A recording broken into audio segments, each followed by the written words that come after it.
The story began beneath a moonlit sky, where a man stood, declaring that the time had come. His clan, once proud and strong, had been wiped out by the demonic sect. Yet, their struggle to survive had not been for mere survival, but solely for revenge. With a resolute gaze, he stood atop a high tree branch, his eyes fixed ahead. Without hesitation, he leaped over a wall, landing with ease near a fire burning in the bowl torch. A guard stood vigilantly nearby, unaware of the creeping danger.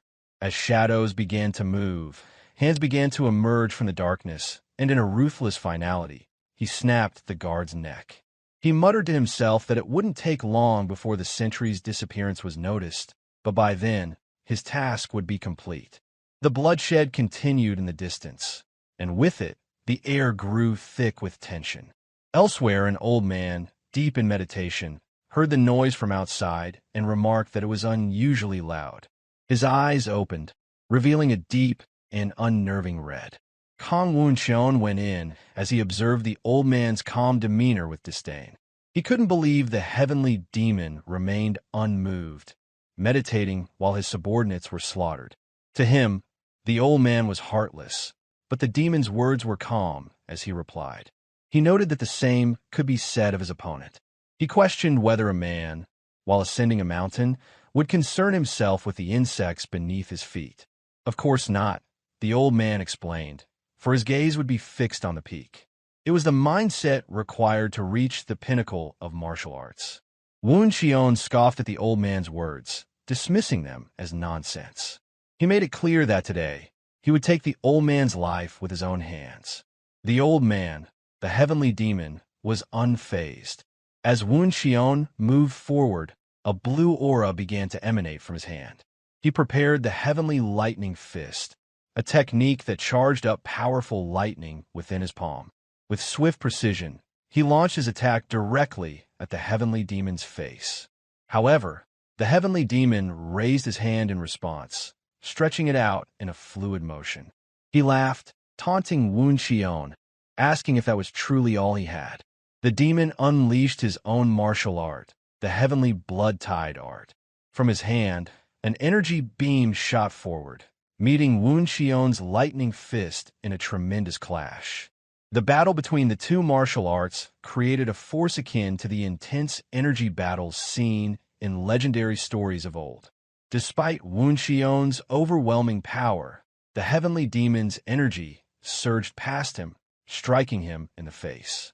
He felt the burn of the attack and immediately recognized the energy beam for what it was, a sword energy. With an air of arrogance, the old man claimed that Woon-cheon would join his father today, signaling the end of the battle. Yet, Woon-cheon was not finished. With determination, he began to perform another technique, surprising the heavenly demon. This time, with a swift motion, Woon-cheon unleashed the heavenly divine palm. The powerful strike shattered the energy beam, and Woon-cheon continued his assault, landing a decisive punch directly on the demon's chest. Lightning surged throughout the demon's body, sending him flying into the wall behind him. Panting, Woon-cheon spoke harshly, warning the old man to stop speaking of his father in such a disrespectful manner. He reminded him of the countless lives the old man had destroyed, the evil deeds he had committed, and how this moment of vengeance was not just his own. It was the collective rage of all those the old man had wronged. The heavenly demon, now stunned, retorted that he should have wiped out the Cloud Dragon sect long ago. He was genuinely surprised by Woon-cheon's strength, unable to comprehend how the young man had managed to break through his heavenly demon blood surge art. The demon now realized that he had no other choice. With great effort, the heavenly demon pulled out a gourd, which Woon-cheon quickly recognized. When he asked if it was an elixir, the old man began drinking its contents without hesitation. Woon-cheon warned the old man that consuming such a potent elixir in one go would cause his demonic ki to deviate. A powerful purple energy burst forth as the gourd shattered, the demon's energy overflowing beyond control. His face contorted in agony as his eyes bulged, and with a terrifying roar, he released a shockwave of power. The force of it sent wind rushing outward, forcing Woon Seowoon to raise his hands to protect himself from the fierce blast. The battle had reached its climax, and it was clear that neither opponent would yield easily. The outcome of their clash was now inevitable. The battle between Woon Seowoon and the heavenly demon raged on, and Woon Seowoon couldn't believe what he was witnessing. Just as he turned to respond to the heavenly demon's voice, he realized too late that the attack was already incoming. The heavenly demon, looming behind him, declared that it was time for Woon Seowoon to disappear. As the attack drew closer, Woon Seowoon recognized his helplessness, but suddenly a voice intervened. A barrier materialized just in time, wrapping around Woon Seowoon and protecting him from the oncoming assault. Woon Seowoon's eyes widened as he recognized the protective shield. His surprise was palpable, but before he could react, a man stepped forward, apologizing for his late arrival. He explained that he had gotten caught lazing around. Woon Seowoon called him the Great Mage, but the man immediately dismissed the title, insisting that he had told Woon Seowoon not to call him something so trivial. The mage then turned his gaze toward the heavenly demon, asking if this was the nemesis Woon Seowoon had spoken of. Woon Seowoon responded that indeed, this was the man who claimed to have come from another world, and without him, Woon Seowoon would have already perished. Suddenly, the scene shifted, and the narrative took a jarring turn to reality.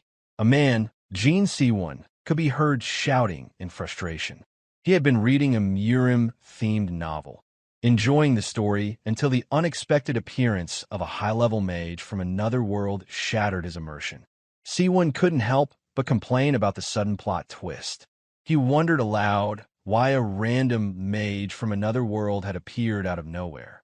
His irritation grew as he sighed, lamenting that he had been enjoying the story until that moment. The appearance of this new element seemed like a mood killer. Seawoon expressed disbelief, questioning how it made sense for an entire world to just appear out of nowhere. His thoughts were clear. The author must have been on something, he mused, to come up with such an implausible plot. His phone buzzed with a notification, and he glanced down, recognizing that his friend had messaged him. Seawoon had been discharged from the military 6 months ago and was preparing to return to college. His friend, eager for a gaming session, invited him to grind ranked matches, and Seawoon couldn't help but wonder why his friend had no one else to play with. Reflecting on his life after the military, Seawoon explained that, like many who had completed their service, he had carefully crafted a plan. He intended to earn certifications and study all the things he had missed while serving. However, he felt disconnected from society, as he had missed out on many of the experiences others had enjoyed. As Seawoon headed into town, he thought about his remaining funds, briefly considering finding a part-time job. Being an avid fan of Murim novels, he often fantasized about living as the protagonist in such a world.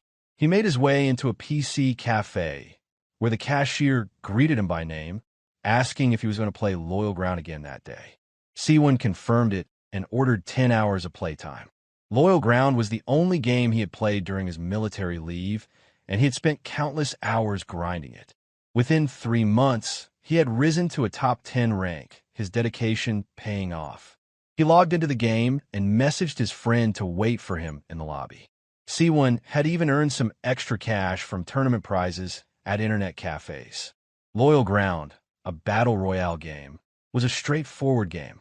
100 players dropped from a plane, collected weapons scattered around the map, and fought until only one remained standing. Now in the game, Seawoon began communicating with his friend, directing him to the coordinates where 2 other players were located. He instructed his friend to look towards 120 on the compass, which was displayed at the top of the screen. Seawoon aimed and quickly killed both opponents with 2 precise headshots. His friend shouted in excitement, noting that only 2 players remained. Seawoon chastised his friend for being so loud, recalling that his friend had already been eliminated once. He advised his friend to focus on looting and staying alive, emphasizing the need to find the safe zone before it closed.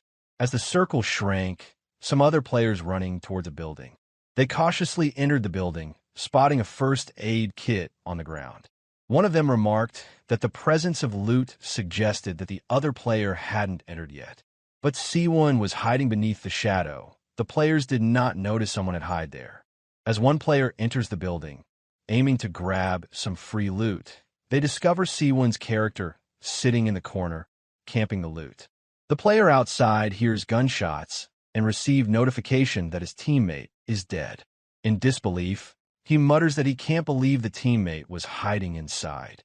With no time to trade out his teammate, he begins running away, but before he can get far, a bullet hits him in the back of the head.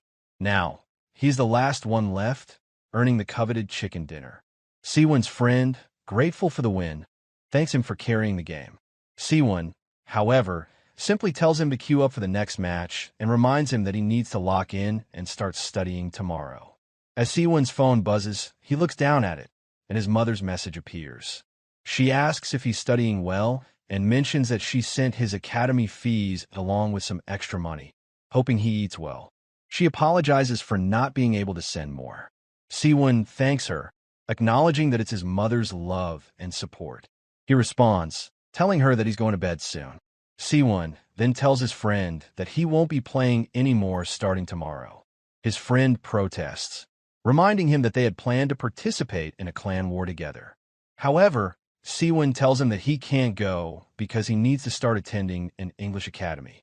He feels guilty every time he reads his mother's messages, as he's been living in this cycle for months. As he heads back to his apartment, he begins to doom scroll on his phone that night.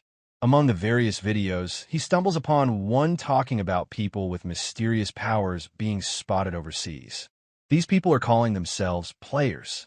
Intrigued, Seowoon clicks the video, but it suddenly disappears. The video got deleted. He finds the situation strange, but decides to sleep it off. The next morning, as he heads out to the academy, his friend calls him, reminding him that they still need to prepare for the clan war. Seowoon tells him that he wants to help in one last game, but before he can finish his sentence, a purple light begins to glow behind him. He turns around, completely taken aback, and wonders what's going on. The light continues to draw closer, engulfing him entirely. His backpack falls to the ground, and not a trace of him is left behind. Now enveloped in the light, Seowoon wonders what it was and whether it's some sort of punishment for waiting too long to make his decision. As Seowoon slowly opens his eyes, he hears people speaking foreign language, and he's immediately startled by the volume. Looking ahead, he sees people fighting with swords and casting magic. They wield all kind of weapons and all kind of different outfits. Completely confused, Seowoon wonders if he's dreaming. He takes in more of the scene around him, spotting a statue nearby. The statue suddenly comes to life, announcing that 100 players have been detected. Still disoriented, Seowoon wonders why he hears a voice in his head and feels that the situation is a bit loud. The statue's eyes glow as it declares that the system is initializing. Seowoon's eyes also begin to glow with a blue hue, still trying to process what's happening. The statue then mentions that the language is being synchronized, and suddenly, the foreign language Seowoon had been hearing earlier is now being translated directly into Korean. In front of him, a large man comments that everyone is now speaking his language. Among the chaos, some characters from the Murim world discuss matters, including two mages. A mage named Chiron asked another named Escrow what he did to get them into this situation. Escrow responds, claiming he wanted to ask Chiron the same question, wondering why he had brought him here. Irritated, Chiron retorts that he won't be fooled by Escrow's words anymore. Unfazed, Escrow states that it no longer matters whether Chiron believes him, because everyone is fated to kneel before the Demon King's power. As the Archmage, Chiron declared that he would make a promise to Escrow as he summoned lightning in his hand. With a fierce look, he vowed to kill Escrow here and then swiftly end the Demon King's reign. He unleashed his ability, the Karen-style lightning, zapping Escrow where he stood. However, to Karen's surprise and confusion, Escrow stood completely unharmed, unaffected by the powerful strike. Karen's suspicion grew as he realized that he must have been the one who brought Chiron to this place. Meanwhile, witnessing the unfolding scene, Seowoon began to feel a creeping sense of disbelief. It was becoming too realistic to be a mere dream. Still looming in the background, the statue spoke again, announcing that the game was about to begin. The difficulty was set to easy, and the objective was explained. They only needed to reach the top 90. The designated map for this game was the kingdom's capital, and the rewards would go to the top 10 players and higher. The statue further explained that the tutorial would be skipped, and in the waiting room, players couldn't attack one another as everything was neutralized. A map materialized before Seowoon as the statue continued. For those accessing the Cloyd Survival game for the first time, it provided a brief explanation. The game would last for 100 years, and each day, the map would become more limited. Exiting the boundaries of the map would result in severe consequences, so players were advised to proceed cautiously. The ultimate goal was to be the last survivor, with the game concluding when only one player remained. If the game ended or a player was eliminated, they would return to their original world. Additionally, players who failed to make it into the top 90 would never be able to partake in Cloyd Survival again. The statue then declared that the players would soon descend to their chosen location with the help of her Gus gaze, allowing them to collect items and use them to reach the top 90. The statue wished them good luck. Still processing everything, Seowoon wondered if he was dreaming about Loyal Ground, the game he had been so engrossed in. His anxiety grew as the status window reaffirmed the rewards for the top 10 and higher. Despite the possibility of this being a dream, Seowoon found himself surrounded by people who seemed all too real, crazy humans who made him nervous. One particularly unsettling figure was licking his knife, a behavior Seowoon found disturbingly strange. He quickly realized that, regardless of whether this was a dream or not, he was in grave danger. Fearful for his life, Seowoon muttered that he didn't want to die, even if this was just a dream. Before he could finish his thought, someone called out to him, addressing him as Messy Hair. The man demanded to know why Seowoon kept looking around and asked where he was from. When Seowoon didn't answer, the man swung his blade toward him. He was offended after being ignored by a skinny man. Just then, the countdown for the game began, and Seowoon smiled, asking why Seowoon was smiling in such a tense situation. He called Seowoon crazy, but Seowoon just grinned back, explaining that there was a simple reason for his smile. He was dreaming such a fun dream. Why wouldn't he enjoy it? With his knowledge of the game, which he referred to as log, Seowoon was confident that he could defeat people like this and survive. The countdown hit its final second, and day 1 of Cloyd Survival began. Players were soon dropping from a high altitude, so toward the massive region of the kingdom's capital. They were covered in a protective barrier, descending toward the battlefield. Analyzing the situation, Seowoon realized they were descending into crowded areas, places abundant with items. However, he decided that starting on the outskirts would be safer. He spotted a house in the distance and quickly shouted, "Descend," before diving straight down toward the ground. In a moment of panic, he screamed and even struck a superhero pose as he plummeted. However, despite the dramatic descent, he was unharmed. After landing, Seowoon paused for a moment, feeling dizzy from the intense motion. He was overcome with motion sickness and struggled to hold back the urge to vomit. His focus shifted to the house ahead. Determined to get inside, he heard rustling in the bushes nearby, which caught him off guard. He bolted toward the house, realizing he hadn't been able to see who had landed with him due to his dizziness. He pushed through the door, finally making it into the house and securing his temporary refuge. Seowoon realized that if he encountered an enemy without a weapon, he would be done for.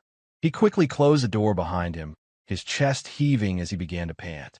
He wondered if it was the sword-wielding man from earlier, regretting having provoked him. Looking out the window and seeing no one, Seowoon breathed a sigh of relief, deciding it must have been the wind.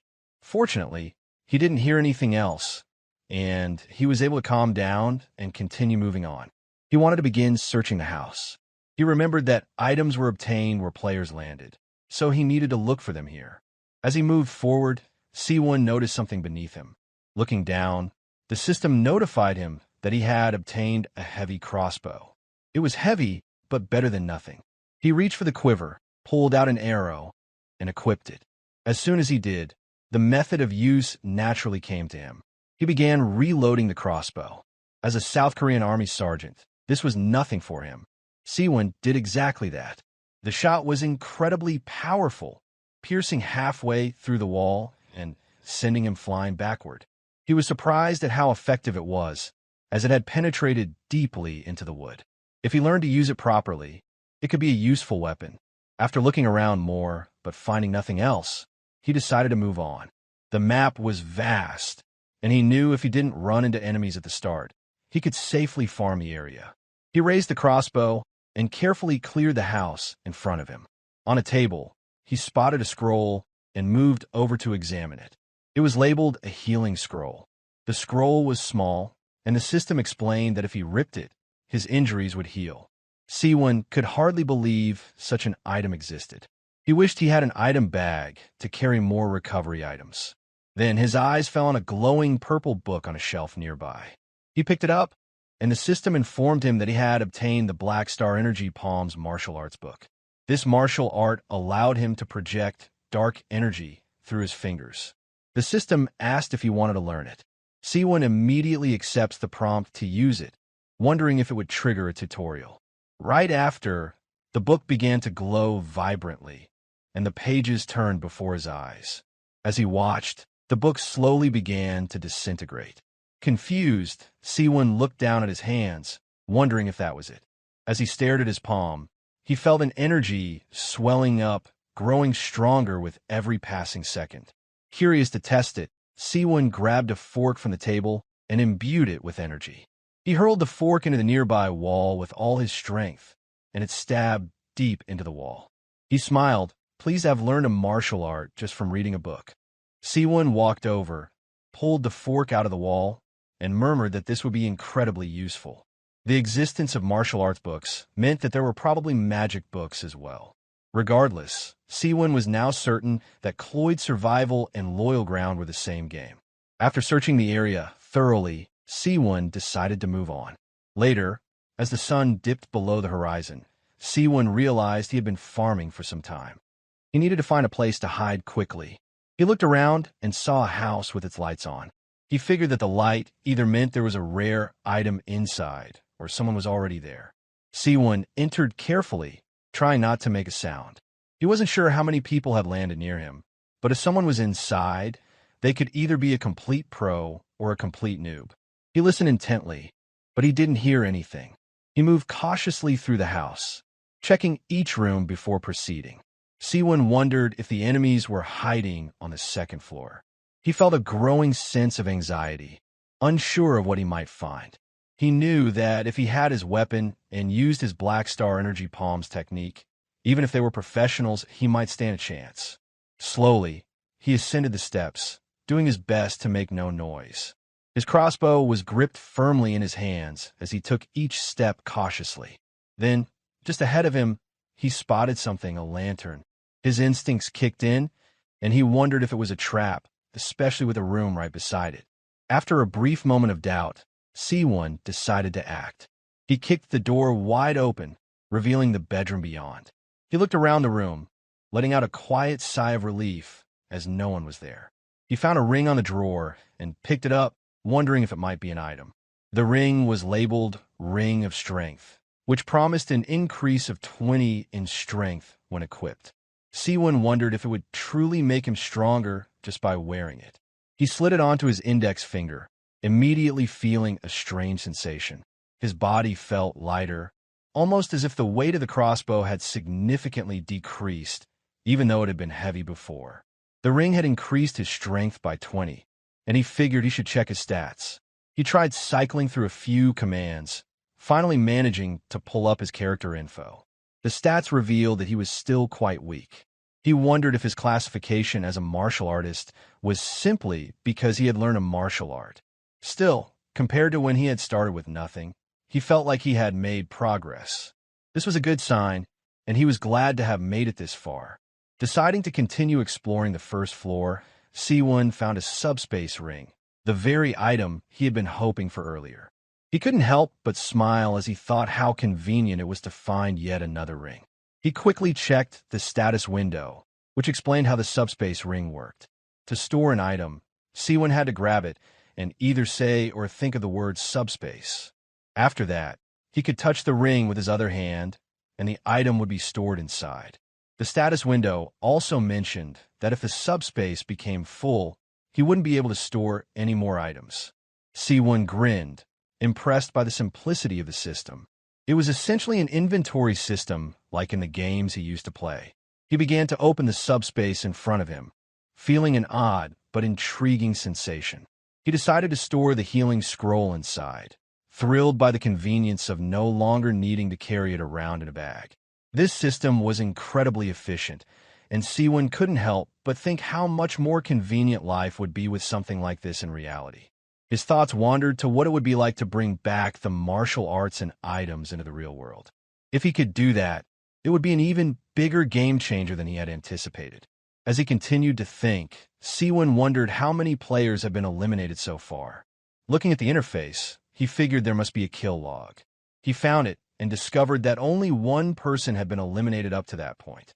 He had initially planned to farm until only 90 players were left, but he had already searched several houses and found a lot of consumable items. His luck had been on his side, and he had even found a number of hidden weapons, which complemented his Black Star Energy Palm's martial arts. While he had gathered a lot, Seowoon knew it was time to move on. Staying in one place for too long wasn't a good idea, especially with the powerful players he had seen in the waiting room. With his current level, he wasn't strong enough to face them. However, if he managed to stay hidden and make it into the top 10, he would have the opportunity to allocate points where they were needed most. Seowoon considered the risk, but he knew that there would likely be fewer players out at night. It was worth taking the chance, especially if he could find another good place before the sun rose. As he exited the house, Seowoon felt a surge of energy. He had been on a move constantly, but he wasn't tired at all. The Ring of Strength had proven to be a game changer. Though his strength had increased significantly, he still felt hunger and thirst, reminding him that Cloyd Survival wasn't too different from reality. He realized he would need to find something to eat soon, and the city should have food for him to grab. With that goal in mind, Seowoon set off toward the city, determined to find sustenance and continue his journey. Every step he took felt a little lighter, and he was more confident in his chances of surviving longer in this brutal world. As the night stretched on, he was ready to face whatever challenges lay ahead. But first, he needed to eat. He could only hope that this new world would offer the resources he needed to stay alive and grow stronger. Seowoon checked the map, realizing he should be somewhere near the location, but he was unsure of where the houses were. He began to hear a wolf snarling in the distance, and quickly realized that the sound was coming from directly behind him. Instantly, he darted into some bushes, cursing himself for not noticing it sooner. He peeked over, seeing the creature in the distance, feeling his nerves spike. Sweat began to bead on his forehead as he recognized that it wasn't just any wolf. It was a werewolf, and there was another one right behind him. As he sat frozen, the werewolf lunged at him, forcing him to dodge just in time. The creature's attack shattered the nearby tree with brutal force, and now there were two of them, staring directly at him. Seowoon muttered to himself that he thought this was a PvP game, never expecting monsters like these to be a part of it. If he had known, he would have stayed put. He was still a ranker, in name at least, and dying to a mob would be too embarrassing. Noticing a house off in the distance, Seowoon ran toward it, his heart pounding as he approached the door. He slammed it shut behind him, panting heavily as he listened to the werewolves outside. He wondered if they would try to get in. The sound of sniffing came closer, and he realized the creatures must be searching for his scent. Knowing he had to act fast, Seowoon cracked the door open, aiming his crossbow through the small gap. He waited until he had a clear shot, and then fired, sending a bolt through the crack and into the side of one werewolf skull. The creature collapsed and began to vanish into the air.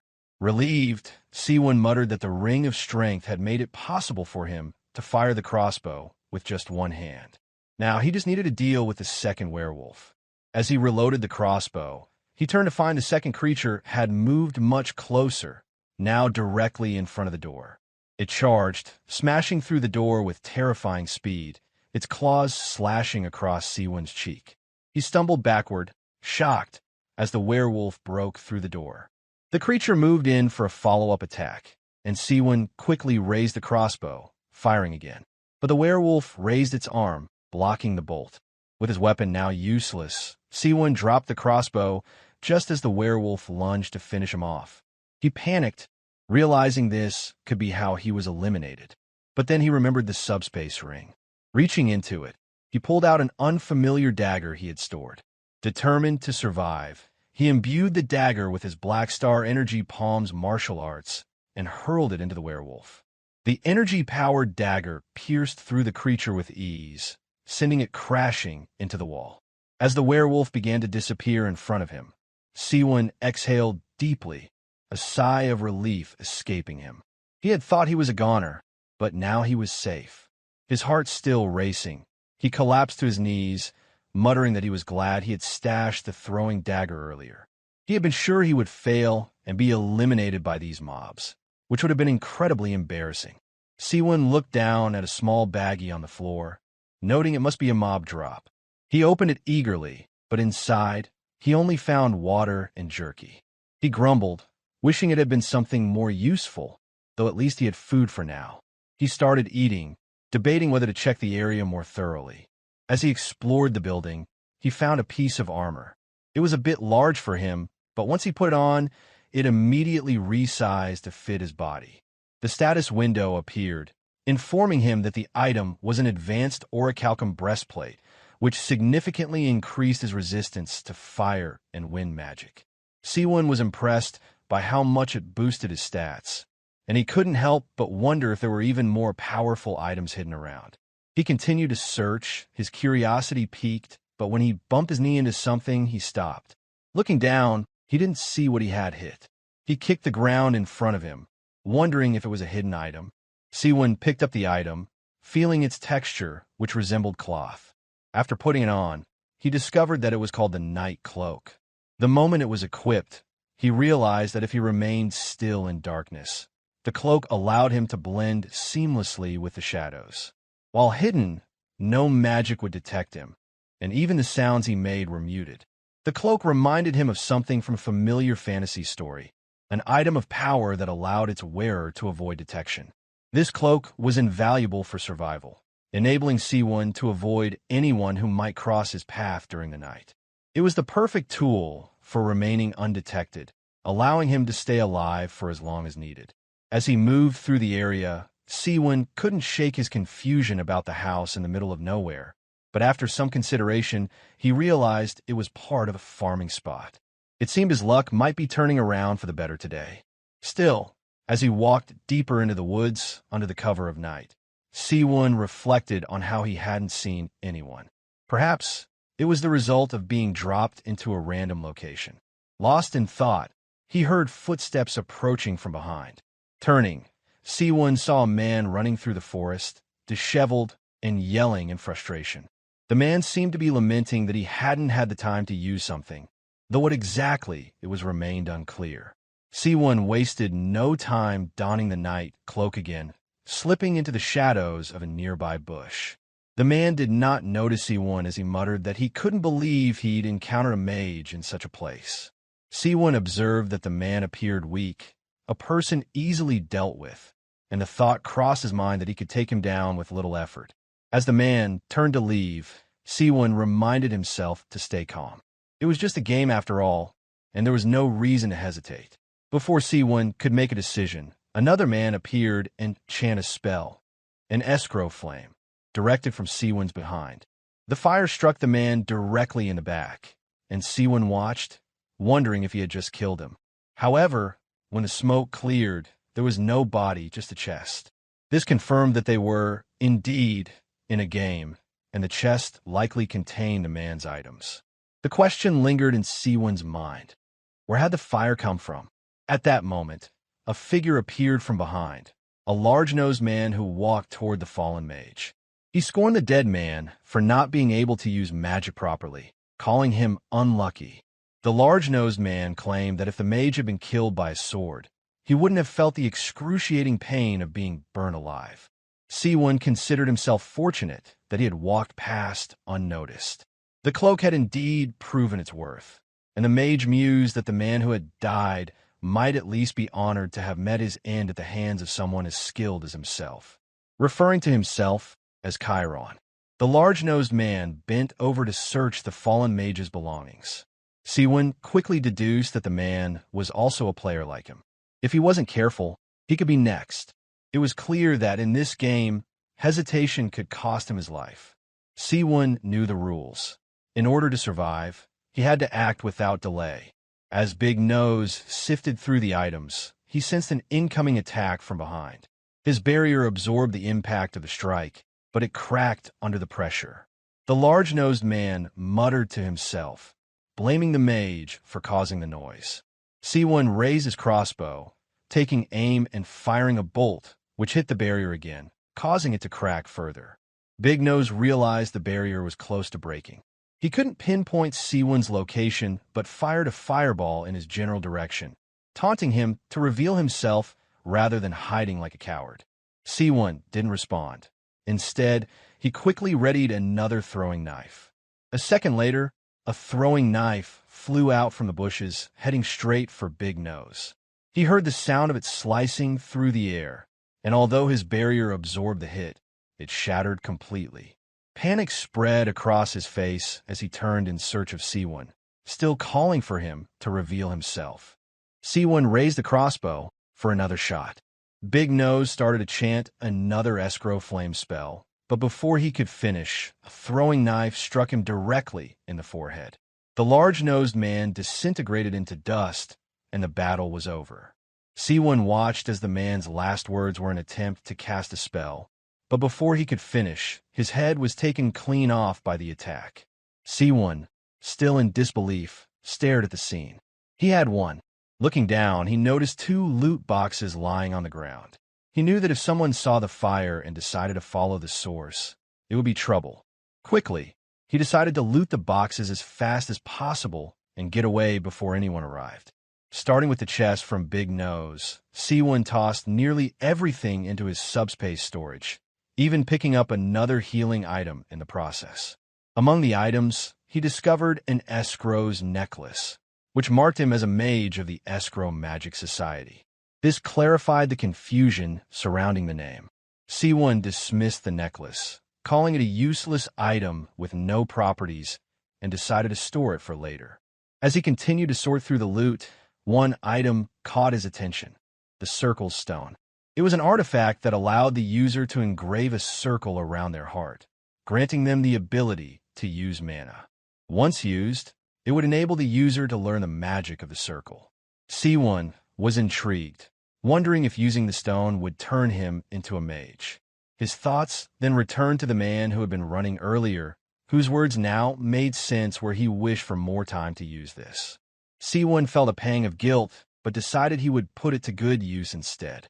With a sigh, he stashed the remaining items into his inventory to review them later, when he found a safer location.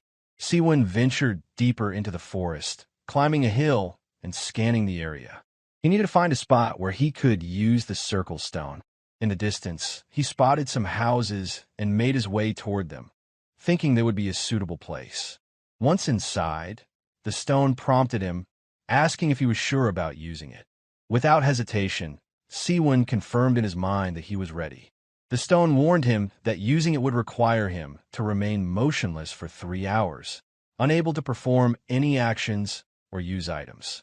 It also mentioned the slight pain that would accompany the formation of the circle. The moment he activated it, Seowoon's chest tightened, and waves of intense pain began to surge through him. He stifled his screams, enduring the excruciating agony for the next 3 hours. By the end, Seowoon lay on the floor, drooling from the pain, his body still racked with discomfort. He had expected a mild ache, but the ordeal felt like it might have broken him. He muttered to himself that learning martial arts had been difficult, but magic was on an entirely different level. Once he gathered himself, Seowoon opened his status window. To his surprise, it now showed 2 job classes, and he had unlocked a new stat: mana. He looked at the survivors list, curious to see how many were left. After the 2 men's deaths, the number of survivors should have decreased, but when the list appeared, Seowoon was stunned. Only 45 participants remained, with a name standing out: Nam Sagwon. This person had been systematically eliminating others, taking out nearly everyone on the list. Nam Sagwon went into action just hours earlier. He was perched high in a tree, watching his next victim from above. The man on the ground stumbled over a rock, a comical sight given his size. Nam Sagwon chuckled to himself, enjoying the scene.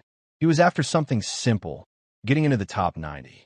As the man begged for his life, Sagwon raised his hand, stretching it toward the man's face. In a swift motion, he popped the man's head like a zit, sending a clear message to everyone. They would all come to know his name. With a smug grin, he moved on without looting the body. His only concern was making sure the participants knew who he was: Nam Sagwon, a name to be. Now, Seowoon was stunned by the number of people who had died in such a short time. He couldn't believe how many had perished overnight. He silently hoped he wouldn't run into Nam Sagwon anytime soon. The thought of surviving long enough to reach the top 10 crossed his mind, and Seowoon wondered what the reward for such an accomplishment would be. He speculated that it might be money or rare items. However, the idea that intrigued him the most was whether reaching the top 10 would grant him the ability to bring the skills and items from this game back to the real world. Seowoon sighed, realizing that while there was a killer wreaking havoc outside, he had been getting ahead of himself. He knew it was time to wrap things up and start moving. He could feel a power growing within him, and he wondered if this was what mana felt like. He also recalled finding a magic book while looting the previous day, titled The Magic Book of Windball. The book explained how to create a wind sphere, and the number of spheres one could generate increased with the user's power. Seowoon knew this was the magic he had been seeking, and the question of whether to use it popped up. He clicked yes, and the book vanished from his hands. He blinked, wondering if that was all, if the magic had simply been implanted in his mind. His hand moved instinctively as he began to chant a scroll magic. He gathered mana in his palm, and soon, four wind spheres materialized in the air. They didn't look impressive, and Seowoon wondered if this was really all there was to it. He raised his hand, as if dismissing the spheres, and they floated backward. When they collided with the wall, a massive explosion shook the ground behind him. Seowoon's eyes widened in realization. The spheres were far more powerful than they seemed. This would certainly come in handy, though he was suddenly overwhelmed with exhaustion. He muttered that it was likely from using the magic, his body drained from the effort. As time passed, Seowoon noticed the restricted area on his map slowly shrinking. He decided to stay near the boundary, farming at the edges where his chances of encountering another player were lower. With half of them already eliminated, he knew he needed to work quickly before the restricted zone diminished further. Unknown to him, an old man watched from a treetop, silent and still, observing Seowoon's movements. The mysterious old man muttered to himself that this was interesting before leaping forward, disappearing from sight. Hours later, Seowoon remembered seeing houses marked on the map. He was surprised, however, to find only loot boxes scattered on the ground, surrounded by blood. His heart raced as footsteps approached from behind. Panicking, he activated the windball magic and fired it at the source of the sound, causing the door ahead to explode. He stood still, uncertain, wondering if it was truly just the wind or if someone had been lurking nearby. What he saw through the door stunned him. Blood was everywhere. He deduced that the person inside must have been severely injured. Given their survival so far, they likely had valuable items. Seowoon considered the possibility of taking them down, but then he decided that his survival should come first. He quickly left the area. On the other side of the door, after Seowoon had gone, the man inside sighed in relief. He muttered that if Seowoon had found him, he would have been killed, but fortunately, he had managed to hide in time. Though, he thought, if he hadn't been injured, he would have taken care of Seowoon easily. Now, he just needed to loot and leave quickly. But before he could move, an arrow struck him in the side of the head. Realizing he had been baited, the man's body began to disappear as he died. From a distance, Seowoon observed the scene, silently thanking the man for falling for his trap. He decided to farm the area quickly and then head to the edges of the restricted zone. As he moved along, the mysterious old man appeared out of sudden and spoke. He commented that Seowoon seemed quite skilled. Seowoon suddenly realized he had let his guard down. The old man reassured him, saying there was no need to be scared. He only wished to ask a few questions. Still cautious, Seowoon asked who the man was. The old man chuckled, replying that Seowoon likely wouldn't know even if he told him, as they all came from different lives. Seowoon nodded, remarking that the old man seemed very different from everyone else he had encountered so far. The old man then asked if Seowoon had participated in this kind of play before. Seowoon asked the old man what he meant by play. The old man smiled faintly, explaining that he had been watching Seowoon for a while and had noticed how quickly he adapted. He was certain Seowoon already knew that this situation wasn't real. Still curious, Seowoon wondered how long the old man had been observing him and how he had managed to remain undetected. Nervously, he answered, saying that it was Seowoon's first time being brought here, but that he had played a similar game in the world he had come from. Somewhat intrigued, Seowoon inwardly thought that he could tell from the old man's appearance that he was definitely not from the same world. The old man glanced up at the sky, noticing the fading light. He observed that it had gotten dark, to which Seowoon agreed, remarking that it was already the third day. The old man then asked if the moon in Seowoon's world was as large as the one in this world. Looking up, Seowoon admitted he hadn't really noticed how big it was, but confirmed that it appeared far larger here. The old man nodded in agreement. The old man then asked Seowoon to explain the game he had mentioned. Seowoon hesitated, cautioning that they could be ambushed in this area. He suggested they find a safer place to talk. The old man seemed to consider this, then said it could indeed be a long conversation. He added that they should leave and find somewhere more secure. Still unsure, Seowoon questioned how he knew the old man wouldn't just kill him. The old man didn't reply with words, but instead grabbed Seowoon and swiftly began hopping from tree to tree, effortlessly carrying Seowoon with him. The speed at which they moved was astonishing, so fast that Seowoon's cheeks flapped in the wind as he was carried through the air. Unable to fully comprehend the situation at the time, Seowoon reflected that he had no idea what kind of consequences their encounter would bring. Later that night, after a bit of explaining, the old man remarked that Seowoon's world seemed very magical. In turn, Seowoon explained that he wasn't sure how to describe it, but that it was a place of highly advanced civilization. The old man seemed intrigued, noting that this might explain how Seowoon had adapted to this world so quickly. Still curious, Seowoon cursed in his mind, wondered how long the old man had been watching him.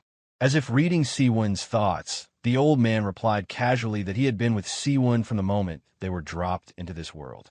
A little taken aback, Seowoon wondered if the old man had been reading his mind. The old man laughed lightly, saying that he hadn't been reading his thoughts, only observing his actions closely.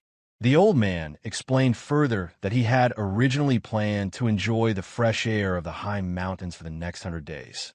However, he had been intrigued by Seowoon's actions and decided to approach him. The old man assured Seowoon that he had no intention of harming him, so there was no need for him to remain cautious. Still unsure of the old man's intentions, Seowoon said that he had no idea why they were brought here. The old man acknowledged this as he asked if Seowoon had something similar in his world. In turn, Seowoon remarked that it was merely a type of game meant for fun with no real consequences. Nobody really died in such games. He speculated that when it came to the motives of the supernatural beings who had the power to abduct people from another world, he had no way of knowing their true intentions. The old man listened thoughtfully before acknowledging that Seowoon was likely correct. Seowoon continued, saying that the game could become a huge opportunity for someone, though. The old man asked what he meant by that, and Seowoon explained that he was sure the old man already understood, but he pointed out that dying in the game wasn't the same as dying in real life. Once a person died here, they would be assigned a rank and a corresponding reward. Seowoon believed these rewards would include items obtained in the game. The old man asked if Seowoon meant the items he had on him. Seowoon nodded, but he added that it wasn't just about the items. Skills and martial arts learned in the game might also be part of the rewards. Of course, he had no proof of this yet. The old man was intrigued by Seowoon's perspective, remarking that magic was indeed fascinating. He asked if Seowoon truly believed this game could offer an opportunity. Seowoon thought for a moment before responding. He admitted that the old man likely wouldn't need such an opportunity, but for those who struggled in life, the abilities learned here could be life-changing. Wondered further, the old man asked Seowoon what made him think that the old man's life was without struggles. Looking at the old man, Seowoon considered the question. He replied that the old man seemed like a martial arts master, and surely he had followers back in his world. In contrast, Seowoon felt that he had no real use in his world and wasn't even comparable to someone of the old man's stature. Seowoon explained that the game could be a huge opportunity for people who were struggling in life. The old man laughed loudly, finding Seowoon's perspective amusing. He couldn't help but chuckle at the thought, but Seowoon quickly told him to quiet down. Curious, the old man asked what Seowoon kept doing by touching the air. Slightly embarrassed, Seowoon explained that the old man probably didn't know how to turn on the map. He had briefly shared some tips and tricks with him that might be useful in his world, and Seowoon had heard stories about the old man's past as well. Morning arrived quickly, and the old man lightly landed the ground. It was morning, and he realized that he had taken up more of Seowoon's time than he intended. He then dropped Seowoon back to the ground gently. However, Seowoon reassured him that staying with him had probably been the best way to stay safe. He expressed how much he had enjoyed hearing the old man's stories. Intrigued, the old man replied that since he had learned so much about the game from Seowoon, he wondered if there was something he could do in return. Looking hopeful, Seowoon asked if it would be possible to learn some of the old man's martial arts. If he wanted to survive until the end of the game, he knew he would need the old man's help. The old man studied Seowoon for a moment before answering. It wasn't impossible, but the old man warned him that he would have to be prepared for the worst. Unsure of what that meant, Seowoon asked for clarification. The old man's response was blunt, telling Seowoon that death was a part of the price. To succeed outside the traditional means, he would need to pay a hefty price, and the old man asked if Seowoon was prepared for that. Replying bluntly, Seowoon repeated that people didn't die here for real. The old man paused and considered Seowoon's words, then admitted that Seowoon was right. If that was the case, then using the method the old man had in mind could indeed be possible. Seowoon eagerly asked if it would make him stronger. The old man nodded. It would be worth trying at least, he said. He then instructed Seowoon to check how much inner energy he had. Placing his palm on Seowoon's head, the old man was immediately surprised by how little energy Seowoon had. He remarked that it was less than even his dog's, asking how Seowoon could be so weak. Slightly embarrassed, Seowoon explained that there was no such thing as martial arts or inner energy in his world. Unperturbed, the old man told Seowoon to assume the lotus position. He continued to press his palm on Seowoon's head. Seowoon was told that he would experience pain, a pain akin to death itself. But the old man emphasized that he mustn't move. Nervously, Seowoon asked what he should do. The old man's instructions were clear. He had to endure the pain, because if he failed, he would die. As the old man began transferring his inner energy throughout Seowoon's body, his senses went into overdrive. The wind against his skin felt like sharp blades, and even breathing felt like poison coursing through him. He could hear the sound of ants crawling on the grass, every tiny detail heightened. Suddenly, an intense, sharp pain shot up through his body, reaching the upper one. Seowoon let out a scream, and energy beams shot out from his mouth and eyes. He wondered if this was how he would die as sweat poured from his body. Everything around him seemed frozen, and he felt something being implanted inside him. A seemingly endless moment later, he was simply sweating profusely. The technique that the old man imparted were a success. Seowoon immediately fought back the urge to vomit, but after a brief moment, he let it all out. The old man observed Seowoon for a moment before commenting that Seowoon had endured well. He noted that Seowoon's body wasn't bad and that he had an innate disposition. Once the flow of his inner energy was fixed, the old man assured him that Seowoon's body would feel different, stronger. Still reeling from the experience, Seowoon asked what he needed to do next. The old man reminded him of his desire to get stronger quickly. Seowoon nodded, eager to move forward. The old man explained that he had pushed Seowoon's soul slightly away from his body and had created an inspiratory gate in that space. People were born to absorb the world's energy solely through breathing, the old man explained as he gestured, continuing his teachings. Now, with the new gate in place, Seowoon could absorb special energy, not just through breathing.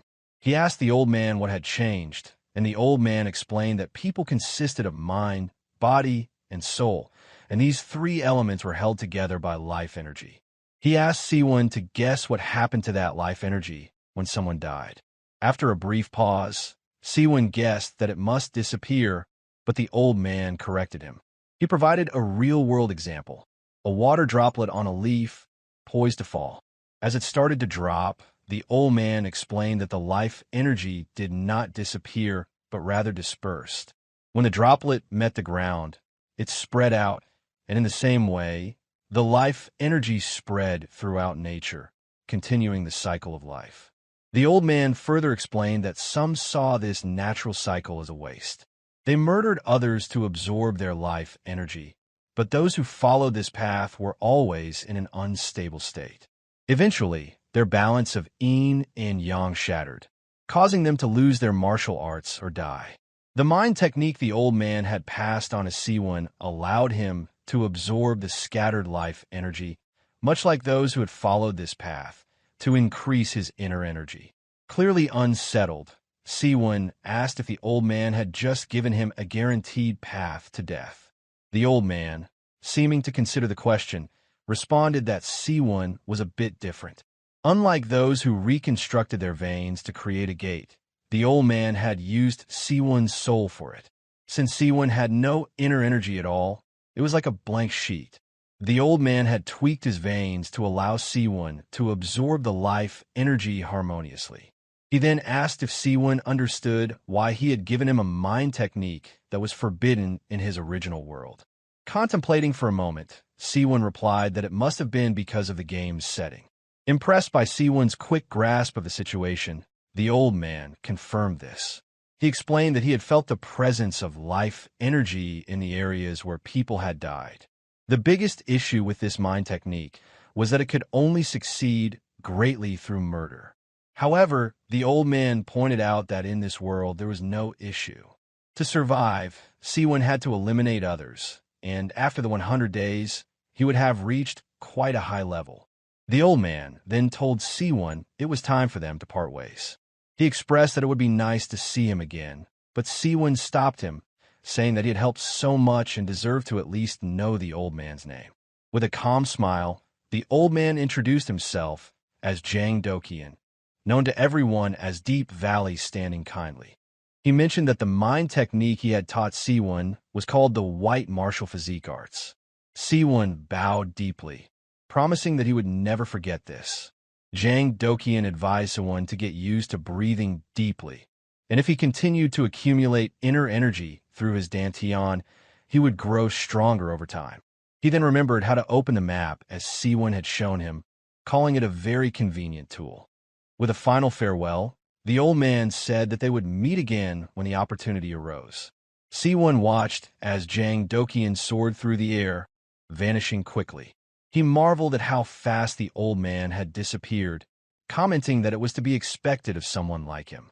If Seowoon could master the same movement techniques, he thought he would be able to move as freely as the old man. With his thoughts settled, Seowoon decided to continue with his original plan and head back to the outskirts. Though he had been abducted and dragged to the center in an instant, the walk back took him half a day. As he hid in some bushes near a house with its lights on, Seowoon muttered that it seemed like the same situation as last time. Either the house was empty, or it was a noob who didn't know how to turn off the lights. Regardless, he was determined to go in. He ran toward the house, slipping inside and checking his corners before slowly clearing the rooms. He noticed the light upstairs turn off and muttered that he had been right. It was time to farm for items. However, after a while of searching, he sighed in disappointment. The house yielded nothing useful. It was filled with only useless items, a small healing scroll, and some jerky. Seowoon realized he had come for nothing. He yawned, muttering that he hadn't slept at all the previous night because he had spent so much time talking with the elder. Now exhausted, he knew it was finally time to catch some rest. He fell into a peaceful sleep, the exhaustion from the previous days catching up with him. The morning arrived, and his sleep was interrupted when he heard footsteps approaching. A voice pierced the stillness, a man saying that the house didn't seem empty. Seowoon immediately recognized the man was right outside. He slowly reached for his crossbow, cursing his defenselessness. He waited, tense by the door. As the door opened, the man entered, and Seowoon took in a deep breath, preparing himself. The man looked around, saying he could finally rest, but he was quickly stunned to find himself staring down the barrel of a crossbow. Seowoon squeezed the trigger, shooting the bolt toward the man. In an instant, the man drew his sword and sliced the bolt in midair. Seowoon couldn't believe he was fighting a martial artist, muttering that this was becoming an annoyance. Without hesitation, Seowoon reached into his subspace, pulling out a set of throwing knives. Using the Black Star Energy Palm technique, he launched them at the man. One of the knives was blocked by the man's arm, who sneered and called Seowoon a coward for relying on hidden weapons. Undeterred, Seowoon closed the distance between them. He grabbed the side of the man's head with his palm and threw him to the ground. With swift motion, Seowoon kicked the man's weapon away and told him that he had been having a nice dream until the man had woken him up as he raised the crossbow bolt high into the air. The man pleaded for his life, saying that he would do anything. He couldn't die here, not after struggling so much to survive. But with a cold gaze, Seowoon stabbed him directly in the forehead. The kill feed flashed on screen, revealing that the man's name was Xiao Long and that he had died from an arrowhead shot. Seowoon bathed in blood, muttered to himself that he refused to die here either. No hesitation in his voice and action. He had transmigrated abruptly in an unfamiliar world. Yet, despite facing a life-and-death instance repeatedly, Seowoon was capable of executing a quick and swift decision. As the last echoes of conflict faded, the shifting dust revealed a subtle difference in the aftermath. Seowoon's eyes, sharp and perceptive, caught the change. A soft green luminescence drifted through the air where, moments before, a man had collapsed in death. His body was gone, erased without a trace. In its place rested a solitary chest, quietly glowing amidst the haze. Seowoon's gaze locked onto the object. This was no ordinary remnant. It was exactly what Elder Jang Dokian had spoken of, the moment of transfer, the aftermath of death, and the energy that remained. As Seowoon stood, the gentle energy rushed toward him, as though it sensed his presence. Wisps of green energy slithered outwards, weaving around his fingers in an uncanny way. The warmth and movement coursing through the tendrils were unlike anything Seowoon had experienced. As they touched his skin, they didn't just linger, they entered. In an instant, the calm was shattered. A brilliant surge of light erupted from the chest, engulfing Seowoon in a radiant explosion. He remained still, centered within the glow, every muscle tense. Then, as suddenly as it had come, the energy subsided, and the silence returned as the glow faded. Seowoon stood amidst it all, frozen in contemplation. He lowered his gaze to his hands, now steady but tingling with latent force. He had killed one man, absorbed one fragment of vitality, and yet his body felt transformed. Power pulsed through his limbs, strong and constant, as if a dam had broken and the current had made a new home within him.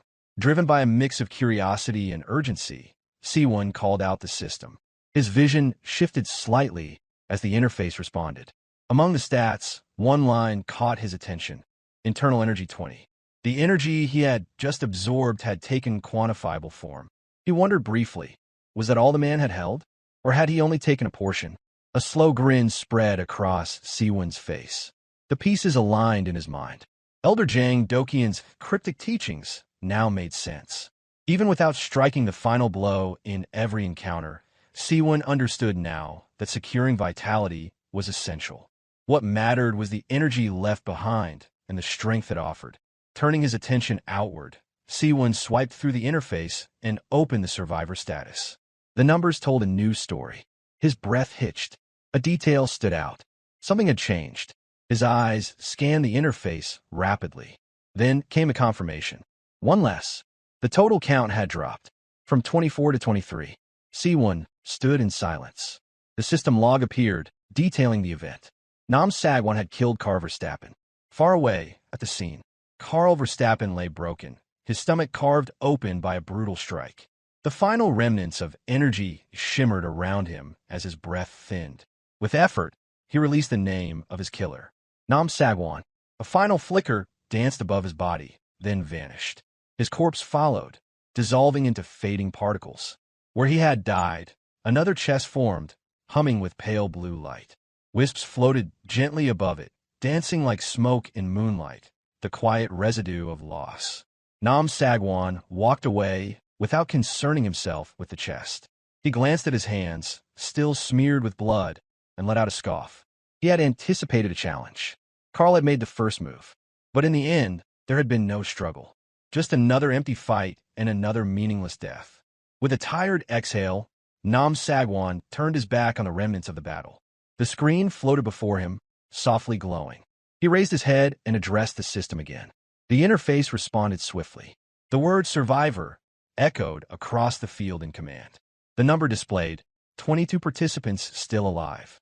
Nam Sagwon let out a scoff, his tone edged with disbelief as he questioned how so many contestants could still be alive. Something on the system's screen shifted, and a flicker of surprise crossed his face.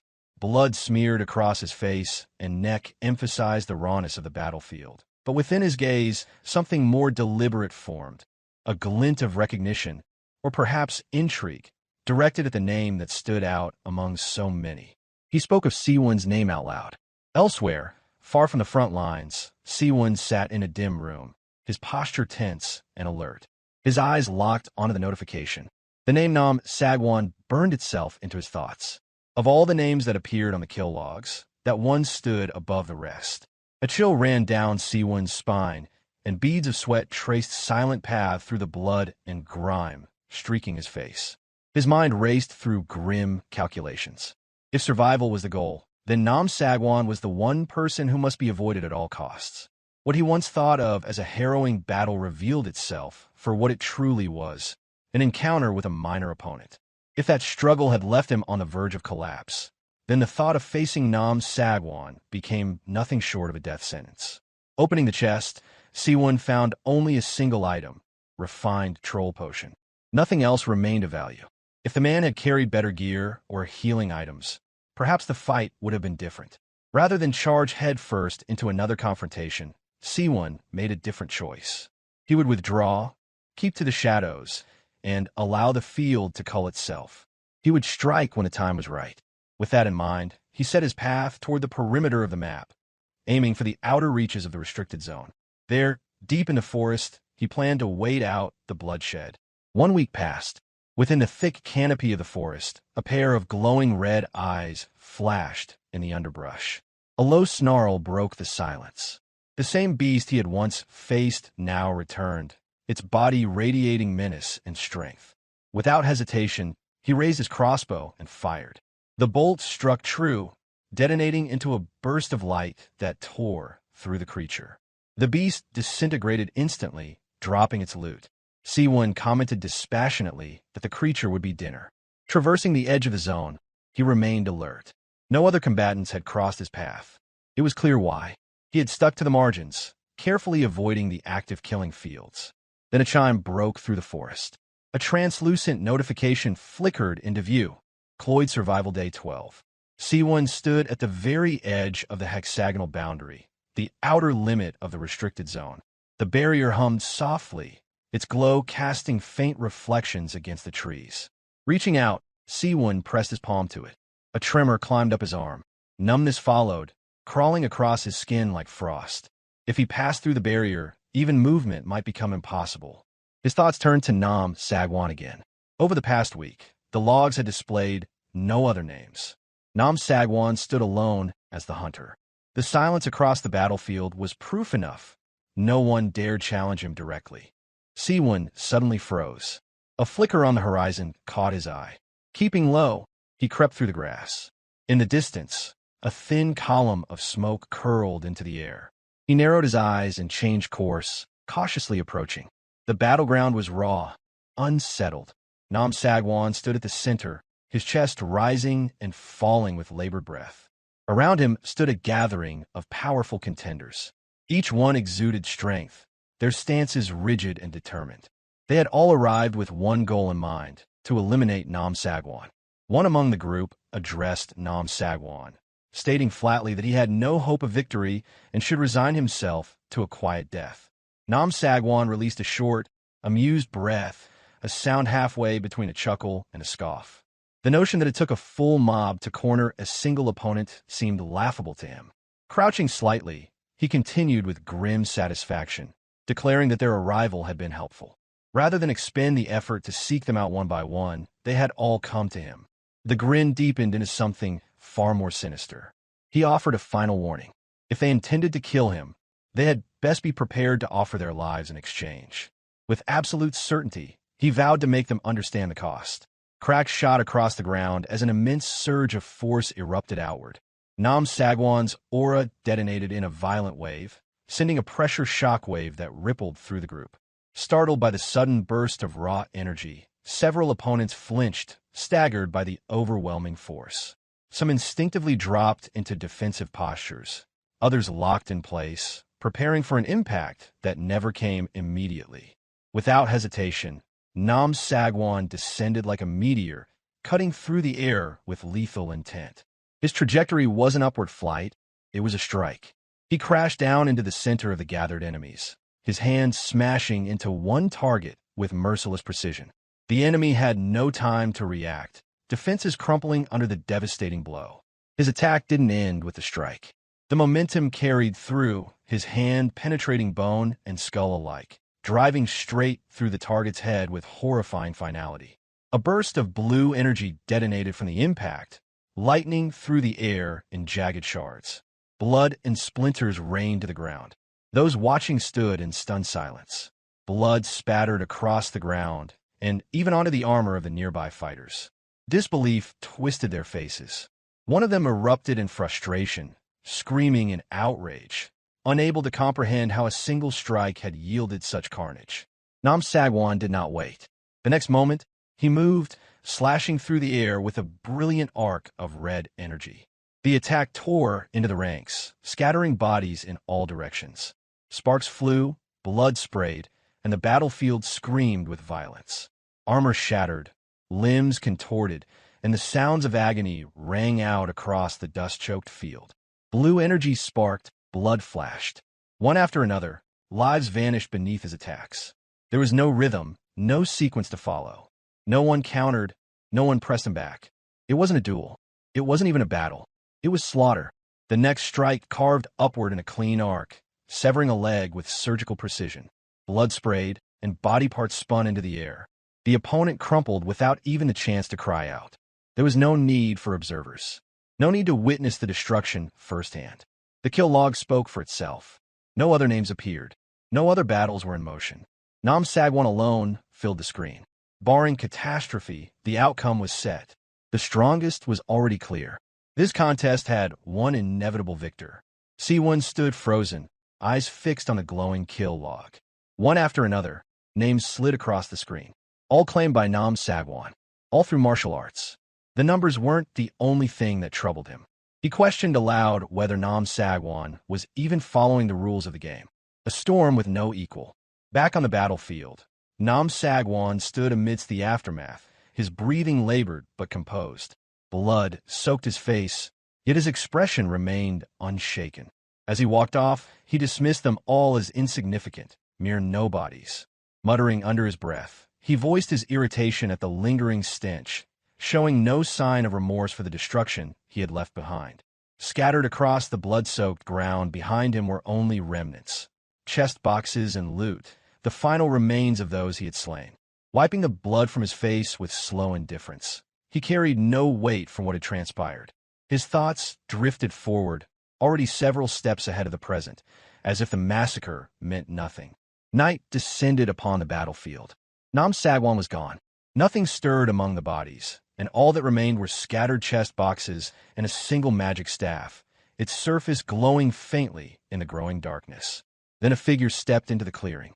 Mist swirled quietly at their feet as they approached. Robes brushed through the grass with every calm, deliberate stride. The figure moved closer, eyes falling on the faintly glowing staff embedded in the ground. A shadow passed across their face.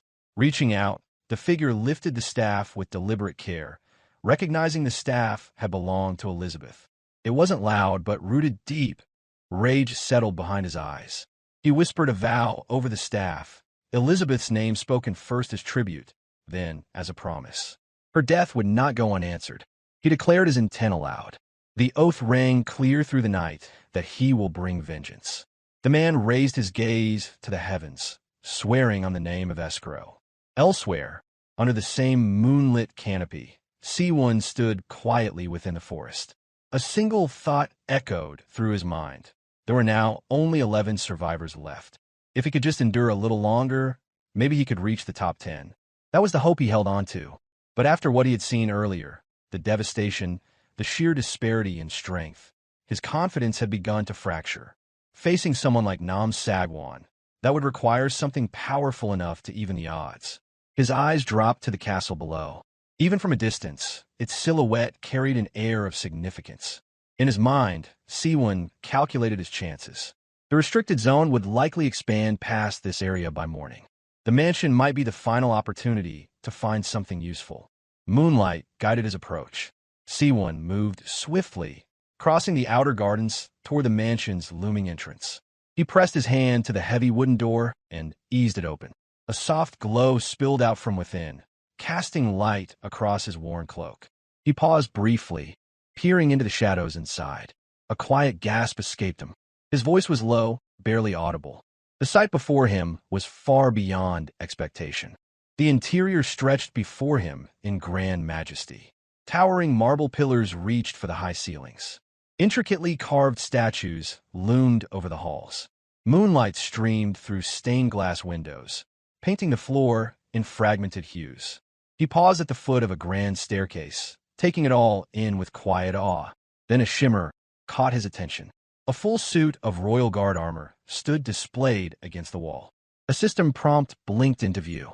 The armor required a strength stat far beyond his current level. His eyes narrowed as he checked his stats, just 30. With a short breath, he dismissed the idea. It would only weigh him down. No point in carrying what couldn't be used.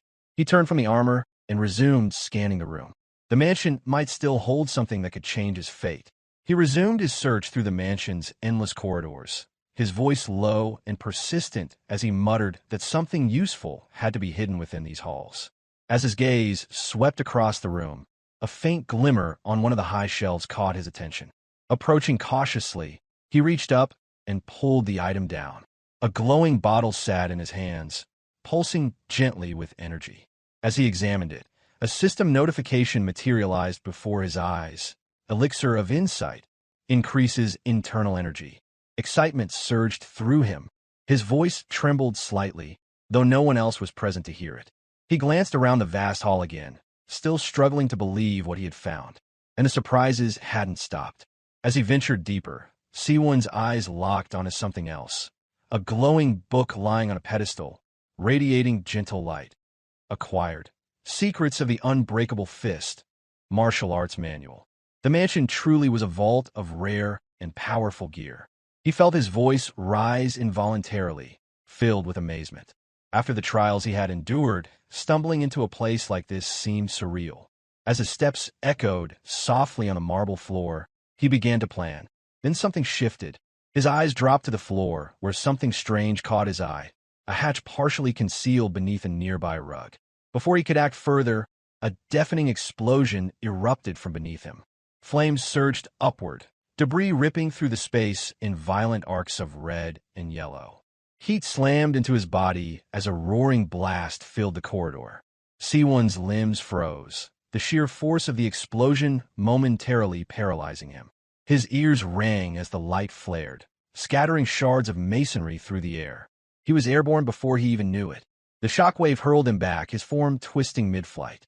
His voice broke free instinctively in a panicked shout, the fire chasing him down the hallway. He hit the ground hard, sliding across the stone as heat scorched past him. The pain was sharp, but the panic sharper. Then, another explosion.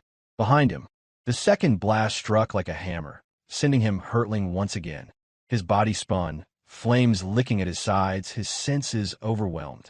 He didn't think he couldn't. Instinct took over, so he ducked low. He launched himself toward a patch of brush just outside the castle. Panting hard, he dared to peek through the branches. The chaos behind him still glowed, but the immediate danger seemed to have passed. He looked around warily, brain racing to piece together what had just happened. Then, through the smoke and rising heat, he spotted movement. A figure appeared on the edge of the blast zone. His breath caught in his throat. Long blonde hair danced in the breeze. An ornate staff pulsed softly in the man's grip. Magic still lingered on its surface. Amid the searing flames, Escrow stood unshaken. His gaze remained fixed on the figure ahead, now barely visible beyond the distortion of heat and smoke. The one who faced him now had not reached this point through luck alone. Nam Sagwan stood firm at the center of the scorched earth, flames dancing along the edges of his silhouette. The embers fluttered between them as Nam Sagwan's voice cut through the air.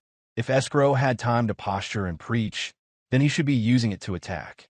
Without waiting for a reply, Nam Sagwan dropped into a combat stance. Muscles coiled, eyes honed in, his form radiated raw intention. He was ready. Across from him, Escrow narrowed his eyes and smirked. The mage responded with venom in his tone, a sharp retort filled with taunting defiance. The air between them bristled as their hostility ignited into something volatile. Nam Sagwan barked a grin in reply, his expression unfazed. His glare sharpened further as he hurled his own insult. Hidden behind the bushes, Seawoon watched in stunned silence. The two monsters before him carried the weight of something far beyond any conflict he had encountered so far. The one who had caused so much chaos was just a kid.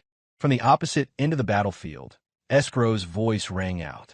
He called Nam Sagwan an impudent brat, his words laced with scorn as he tightened his grip on the ornate staff in his hands. The air around him shimmered with building energy. Seawoon tensed in the undergrowth, his breath catching as the temperature shifted. Raising his staff toward the sky, Escrow invoked the incantation with absolute authority.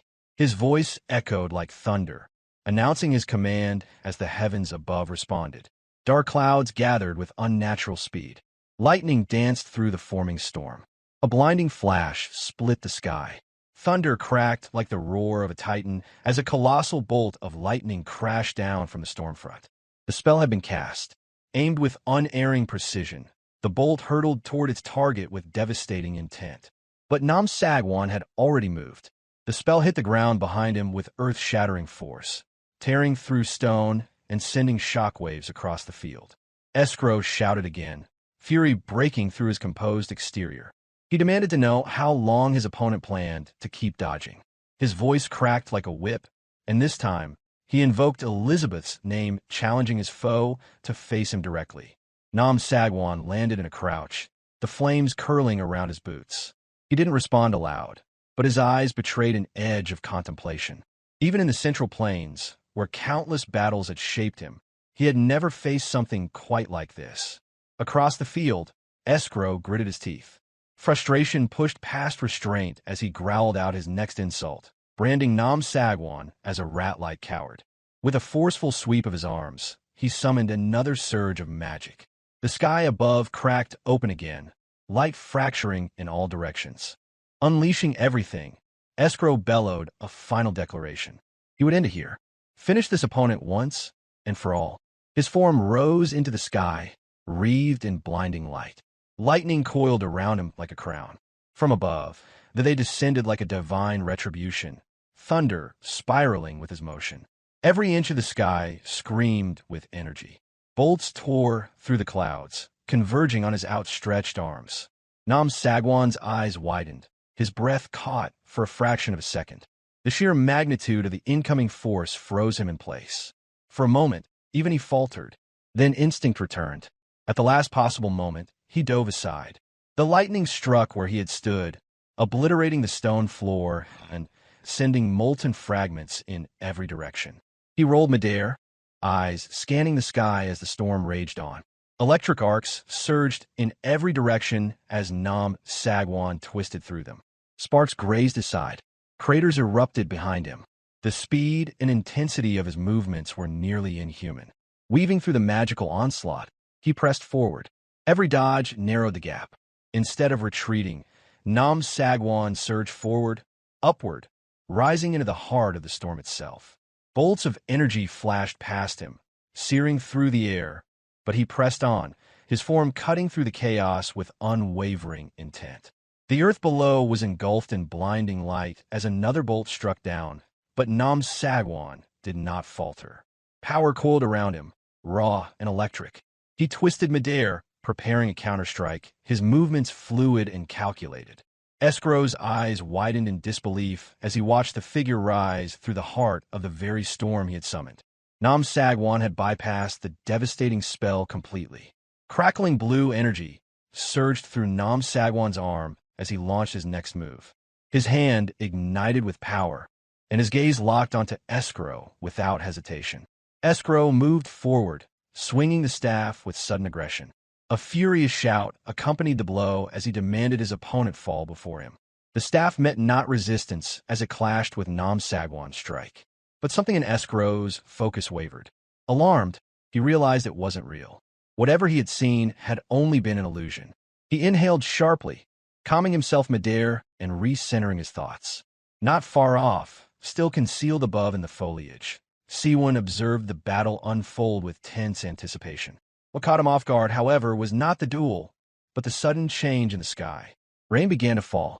Escrow hovered in the downpour, his expression unreadable beneath the veil of rain. Activating item detection yielded nothing. Nam Sagwan was gone. Somehow, without a trace, he had escaped. Realization dawned. His opponent had vanished beyond reach. The composure Escrow had fought to maintain finally cracked. Rage took hold.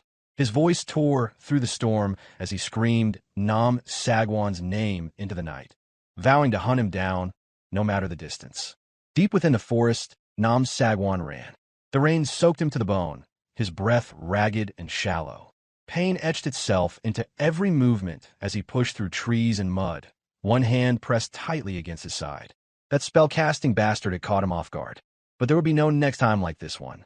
Next time, it would end on his terms. With a cold glare, Nam Sagwan swore silently to end Escrow with his own hands. First, though, survival took precedence. He needed time to recover, to plan. His figure slipped through the woods, swallowed by the darkness and rain, disappearing beneath the glow of the full moon. Back near the battlefield, Escrow descended briefly, scanning the ground one last time before vanishing into the storm himself. Still hidden in the bushes, Seowoon watched silently. The reason he hadn't been spotted was simple. The cloak of invisibility he had equipped. Thanks to it, he had managed to avoid becoming collateral in the confrontation. With it, he had survived yet another day. After all the destruction, neither Escrow nor Nam Sagwan would likely return to this place soon. That worked in his favor. Through the curtain of rain, he spotted it. The hatch. He approached cautiously, inspecting the edges. Whether it was a vault or a dungeon, he couldn't yet tell, but something valuable lay beneath. Opening it slowly, he peered into the darkness below. A stone staircase wound deep into the earth, vanishing into the shadows. He murmured quietly, noting how deep it seemed.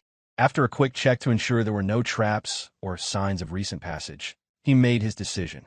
Gripping a lantern he had looted days prior, Seowoon descended into the passage. Its glow pushed back the darkness, casting long shadows along the stone walls. The silence was absolute. At the base of the stairs, he reached out and hooked the lantern securely onto the wall, ready to enjoy whatever waited below.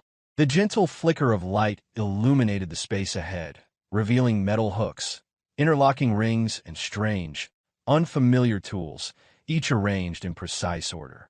After surveying the entire room, Seowoon came to a conclusion. It was a food storage warehouse. The realization sparked a subtle relief. In the end, it was exactly as he suspected. Only food. But in a world as unstable as this, that wasn't a bad outcome. If the space contained only provisions, it likely meant it had gone undisturbed. Roughly an hour later, Seowoon lay sprawled on the warehouse floor, fully fed. His limbs were stretched lazily across the ground, and his expression carried the peace of a man who had not eaten well in days. Still resting on the ground, he let his thoughts wander. A bit of white rice would have made it perfect, but beggars couldn't afford to be choosers. With a relaxed tone, he considered the timing. Perhaps now was finally the right moment to use the elixir. Opening his subspace, he retrieved the glowing martial arts manual as well. The object pulsed faintly in his hand, and a system message appeared before him. Book of the Unbreakable Fist. The system continued with a strange story. Mage, it said, had devoted his entire life to developing an unbeatable technique. After countless battles, his final record stood at 1,429 wins and 1,429 losses. The technique that consumed his entire life's effort left no legacy, no disciples. His martial art died, largely mocked and dismissed. As flashes of chaotic, frantic fistfights swirled in Seowoon's mind, he stared at the glowing manual. The absurdity of it left him momentarily stunned. Out of all the manuals in the world, this had to be the one he stumbled upon? Still, after a long pause, he opened the book. The light from its pages filled the room, washing across the stone walls in gentle waves. Ultimately, he chose to learn it. Even if he wasn't ready to practice the technique immediately, he decided he would use the elixir first. He stared at it in silence, trying to determine if using it was as simple as just drinking it. The circle stone had hurt like hell. If this was similar, it might come with just as much agony. But strength was all that mattered now, and hesitation had no place here. With determination locked in his eyes, he raised the elixir and drank it in one long gulp. The effects were instantaneous. His eyes shot wide open, his body jolting upright as a violent surge erupted inside him. Brilliant blue mana erupted from his lower abdomen, pulsing like a living force. It coiled and expanded with breathtaking intensity. Compared to what he had absorbed earlier, this was a world apart. The mana now coursing through him was richer, heavier, and far more powerful. And then the side effects began. His body reacted with violence. Muscles clenched, limbs grew stiff. Moving became impossible. The force overwhelmed every nerve in his body. He collapsed backward, fully paralyzed. The 3-hour wait began. 3 grueling hours passed. Sweat drenched his entire body. Every breath came slow and ragged. His hands trembled faintly as he reached up to grasp at his coat. His head tilted back, voice low and slurred with fatigue. Staying motionless for so long had been its own form of torture. His limbs felt heavy. Every joint ached. Lying there, he reflected on everything that had happened over the past week, most of it spent in hiding. And just today, he had avoided both the great Mage and Nam Sagwan. The mere fact that he had survived felt miraculous. Finally, the exhaustion became too much. Curled on the floor, he allowed his body to rest. Sleep claimed him almost immediately, pulling him into a dreamless state. The warehouse fell silent, disturbed only by the slow rhythm of his breath. Morning arrived. A chime rang sharply through the stillness, signaling a system message. A glowing screen materialized before him. Day 13 of the Cloyd Survival event. The heavy door to the warehouse creaked open with sudden force, pushing aside debris as light poured into the chamber. Seowoon stepped out into the morning air, adjusting his cloak. The sun rose above the treetops, casting a clear light over the forest floor. He wasn't surprised to find himself inside the restricted zone. Still weary, he called upon the system to show survivor list. The system responded instantly. A glowing screen blinked into existence. Names appeared in sequence. Seowoon scanned them, then paused. His eyes widened. One name had vanished from the list. Someone had been eliminated during the night, and he hadn't heard a thing. The realization struck hard. Seowoon stared at the glowing system screen, eyes wide in disbelief. The name listed as eliminated during the night left him frozen. Jang Dokyeon. The elder had died. His mind struggled to comprehend how someone like that could have met such an end. A question formed almost instinctively. Perhaps, thinking there was no imminent threat, the old man had attempted something absurd, an extreme training method, maybe one that went too far. His gaze swept across the shrinking map. Tension bled into his posture. The zone was closing in fast. Remaining in the top 10 meant avoiding elimination at all costs. Without hesitation, he walked forward, leaves scattering in his wake as he cut through the forest. His path was clear: survive, avoid combat, and hold position. For someone as comparatively weak as him, evasion and caution were the only means of survival. With his crossbow secured, Seowoon moved swiftly, eyes sharp, body tense. He knew his strengths lay not in power, but in foresight and endurance. If he wanted to climb the ranks, he needed to stay hidden, stay quiet, and stay out of fights. Then something shifted. His senses flared. His eyes snapped open wide as the entire world ahead of him erupted into light and heat. A massive explosion detonated just a few steps away, engulfing the path in a tidal wave of flame. The force was overwhelming. Instinct saved him. He dove to the side, landing hard, body scraping against the dirt. Shock still echoed through his chest as he struggled to sit up. His breath came in ragged bursts. He had nearly been incinerated. There was no mistaking it. The scale, the heat, the devastation. Only one person could have cast a spell like that. A name surfaced in his mind, and his breath caught. It could only be one person. Through the smoke and scorched air, a lone figure emerged from the epicenter of the blast. As the flames died down, the extent of the destruction became clear. The damage was monumental. Standing amidst the aftermath, framed by embers and ash, was a single figure. Escrow. The great mage stepped forward, eyes narrowing as he scanned the clearing. Something had tripped his item detection. At first, he had assumed it might be Nam Sagwan, but this was someone else entirely. Seowoon gritted his teeth, frustration twisting across his face. He had allowed himself to get distracted, caught up in the exhilaration of his recently awakened inner energy, and had completely ignored his surroundings. Escrow addressed him calmly. He asked if Seowoon had any idea where Nam Sagwan might be. Seowoon said nothing. Neither of them knew. Behind a nearby tree, perfectly still, someone was listening. Nam Sagwan remained hidden, just out of view. Escrow's voice sharpened. With deliberate calm, he raised his staff. If the stranger before him knew nothing, then he had no use. The two's interaction amused the veiled figure, making his grin widened in the shadows. Escrow vowed to release Seowoon only if he revealed the exact location of Nam Sagwan. Still, Escrow planned to kill him regardless of the answer. Letting Seowoon go would only become a nuisance later, and Escrow knew he couldn't afford that risk.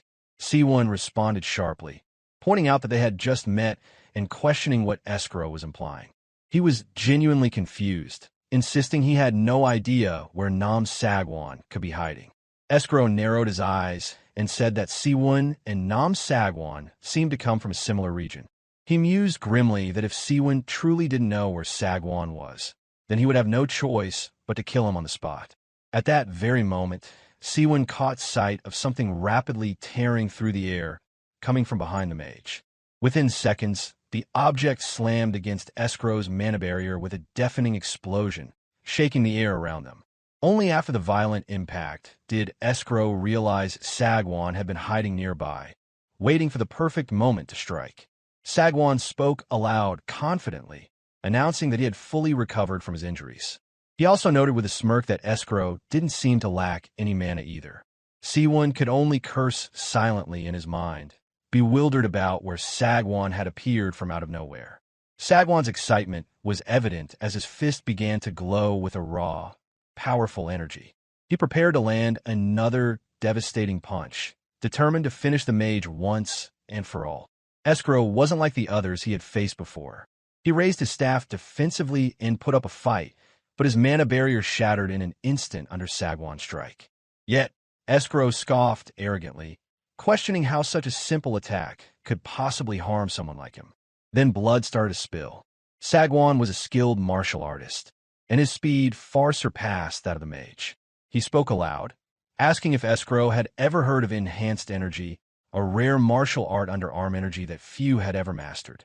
Sagwan went on to say that Escrow was the first person he had ever demonstrated this technique to in battle, telling him to consider himself honored. Without any resistance, Sagwan's arm passed through Escrow's neck. As he pulled back, blood sprayed freely while the mage screamed in pain without restraint. Escrow clutched his bloodied neck desperately, struggling to hold on as Sagwan declared that he wouldn't be chanting annoying spells anymore with a hole in his neck. Sagwan remarked that it was expected for someone like Escuro, the Archmage, to make it into the top 5 fighters. Still, meeting Sagwan would become his greatest regret. Meanwhile, during the entire exchange, Seowoon had hidden himself using the night cloak. He felt fortunate that Sagwan had arrived when he did. While the two were distracted in their fight, Seowoon planned to escape quickly, though he was surprised to witness how brutal the battle's end would be. Sagwan relentlessly stabbed Escuro with enhanced energy, piercing flesh and bone without any resistance. Blood sprayed everywhere with each blow. His movements showed no hesitation, the hardened precision of a martial artist who had survived the toughest times in the martial world. As Seowoon watched the supposedly invincible Archmage get utterly destroyed by Sagwan, he felt neither fear for Sagwan nor pity for Escuro. Instead, one thought rose above all others. He swallowed nervously, wondering if he could absorb their life energy, how powerful he might become. Throughout the massacre, Escuro endured far longer than anyone expected given his injuries and condition. Using voice transmission, Escuro revealed that the person Sagwan had killed, Elizabeth, was his most beloved apprentice. Sagwan scoffed dismissively, brushing the blood off his hand as he noted that Escuro was speaking inside his head.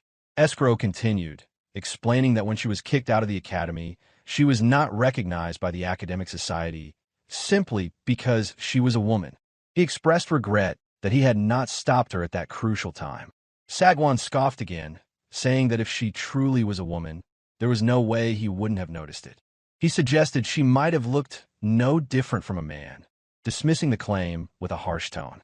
A sinister smile slowly spread across Escuro's bloodied and battered lips as he declared that now he could finally silence Sagwan's filthy mouth for good. Sagwan remained completely unaware of the mage's true intentions. Nearby, Seowoon caught sight of something shifting behind the thick clouds. Suddenly, the entire area lit up with an eerie glow, and Seowoon could only wonder what mysterious force was hidden behind those glowing clouds above. As if the sun itself were slowly descending, the clouds covering the area began to brighten ominously. The moment the meteor broke through the cloud line, a massive fiery object plunged through the air with terrifying speed. The mage had summoned something capable of devastating the entire area in the blink of an eye. Escuro stood completely emotionless, having already cast his spell. All that remained was to watch it burn the man who had killed his beloved disciple. Sagwan cursed bitterly under his breath, questioning how Escuro could be casting a spell in such a weakened and battered state, noting with disbelief that he couldn't even properly chant anymore. Through voice transmission, Escuro's cold voice rang out, declaring it to be the ultimate spell only an Archmage could cast. Armageddon, paid for with both mana and life energy. The searing heat quickly became unbearable, and Sagwan darted away, desperately trying to escape the impact zone while hurling furious curses at Escuro, calling him an insane bastard. Seowoon was already on his feet, scrambling to flee as well, regretting his choice to watch instead of running earlier. At the moment of impact, Escuro expressed softly how nice it would be to see Elizabeth again. His form began to disintegrate, his final wish to see her one last time. Once his form fully vanished, only a wooden box remained where he had stood, marking the moment Escuro was sent back to the lobby. The meteor collided violently with the ground, causing a massive explosion and fire that radiated outward without any restraint. From a distance, another elf watched the devastating spell descend into the earth, musing thoughtfully that whoever wielded such power must be someone he was very familiar with. After the impact, Seowoon lay bloodied and barely clinging to life. He cursed himself bitterly, thinking that if he had fled earlier, he might have escaped unscathed. His greed for the mage's life energy had cost him dearly. With his remaining strength, he reached into his subspace inventory and pulled out a healing scroll. He was determined not to die a meaningless death in this place. Using his mouth, he carefully tore open several healing scrolls. Thanks to his meticulous looting, he had plenty of these. Otherwise, he would have surely bled out and died. Afterward, he crawled away from the devastation, barely making it out alive. The elixir he had consumed earlier helped him hold on and escape the center of the impact zone. Still, he cursed silently at the lingering pain that refused to fade, even after healing himself. Breaking a few more healing scrolls, Seowoon finally managed to stand and breathe more easily. Looking around, he realized he had burned through nearly all his saved healing scrolls and would now need to farm more. He opened the player count window, and, with a soft chime, the notification appeared. It informed him that escrow had died at Sagwan's hands. Seowoon felt a deep pang of regret that he had failed to steal the mage's life energy, seemingly forgetting how close he had come to death moments earlier. Something else caught his attention. The notification that Sagwan had died was nowhere to be found, suggesting the martial artist was still alive. Then Seowoon heard it, a desperate cry for help. With a rustle of foliage, Seowoon cautiously moved toward the direction for which the faint, desperate cry for help echoed. Each step brought the sound into sharper focus, growing louder and more urgent. The moment Seowoon brushed aside the thick leaves, he finally saw the scene before him. Sagwan lay barely alive on the ground, his limbs severed and mangled, his blood soaking the earth in a vivid crimson. Despite his pain, he struggled to tear open a healing scroll clenched between his teeth. Just one scroll was enough to help restore the circulation of his life energy. Realization dawned on Seowoon. Of course, it would have been nearly impossible to dodge a meteor aimed directly at him. Now, with both arms useless, Sagwan was powerless to open the healing scroll himself. Sagwan cried out, his voice weak but determined, that he couldn't die like this. Calling out feebly to Seowoon, he pleaded for help in tearing open the healing scroll. Seowoon simply asked whether he was truly Nam Sagwan. The martial artist jolted in surprise that someone had recognized him. Seowoon continued, saying he had always wondered what kind of gear Sagwan used to become so strong every time his name appeared in the kill log. He had believed Sagwan would dominate the entire game, and to see him in such a broken state was almost unbelievable. Sagwan, too weak even to bite through the healing scroll, promised that if Seowoon helped him heal, he would make Seowoon the winner. He added that helping Seowoon win would be nothing compared to the cost of killing him, which would leave Seowoon with nothing. Seowoon pulled a gleaming sword from his subspace inventory. Unaware that Seowoon practiced secret martial arts unknown to anyone else in this world, Sagwan did not realize the danger he faced. Seowoon believed that by acquiring Sagwan's items and life energy, he could aim for the top ranks. With a confident smile, he raised his sword high, envisioning all the possibilities. Sagwan pleaded once more, warning that if Seowoon killed him, he wouldn't be able to handle the other powerful players waiting in the wings. He explained that he possessed few items, and his martial arts skills were not learned in this world. Seowoon mused that at least he should know the man he was about to kill, introducing himself as Jin Seowoon. Sagwan screamed in desperation, accepting that this might be his final moment, but he vowed never to forget what Seowoon had done for him.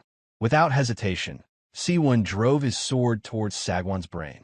The scream abruptly ceased, and silence descended upon the battleground. That was how Seowoon, a man who had barely matched such a martial artist, managed to steal such a formidable figure. Seowoon cursed the strange circumstances, feeling guilty because Sagwan's appearance was almost childlike. Then he felt it. The life energy that had belonged to Sagwan surged powerfully toward him. The martial art bestowed by an elder allowed Seowoon to sense and absorb his enemy's life energy. As he absorbed it, he mused aloud at the immense amount rushing into his body.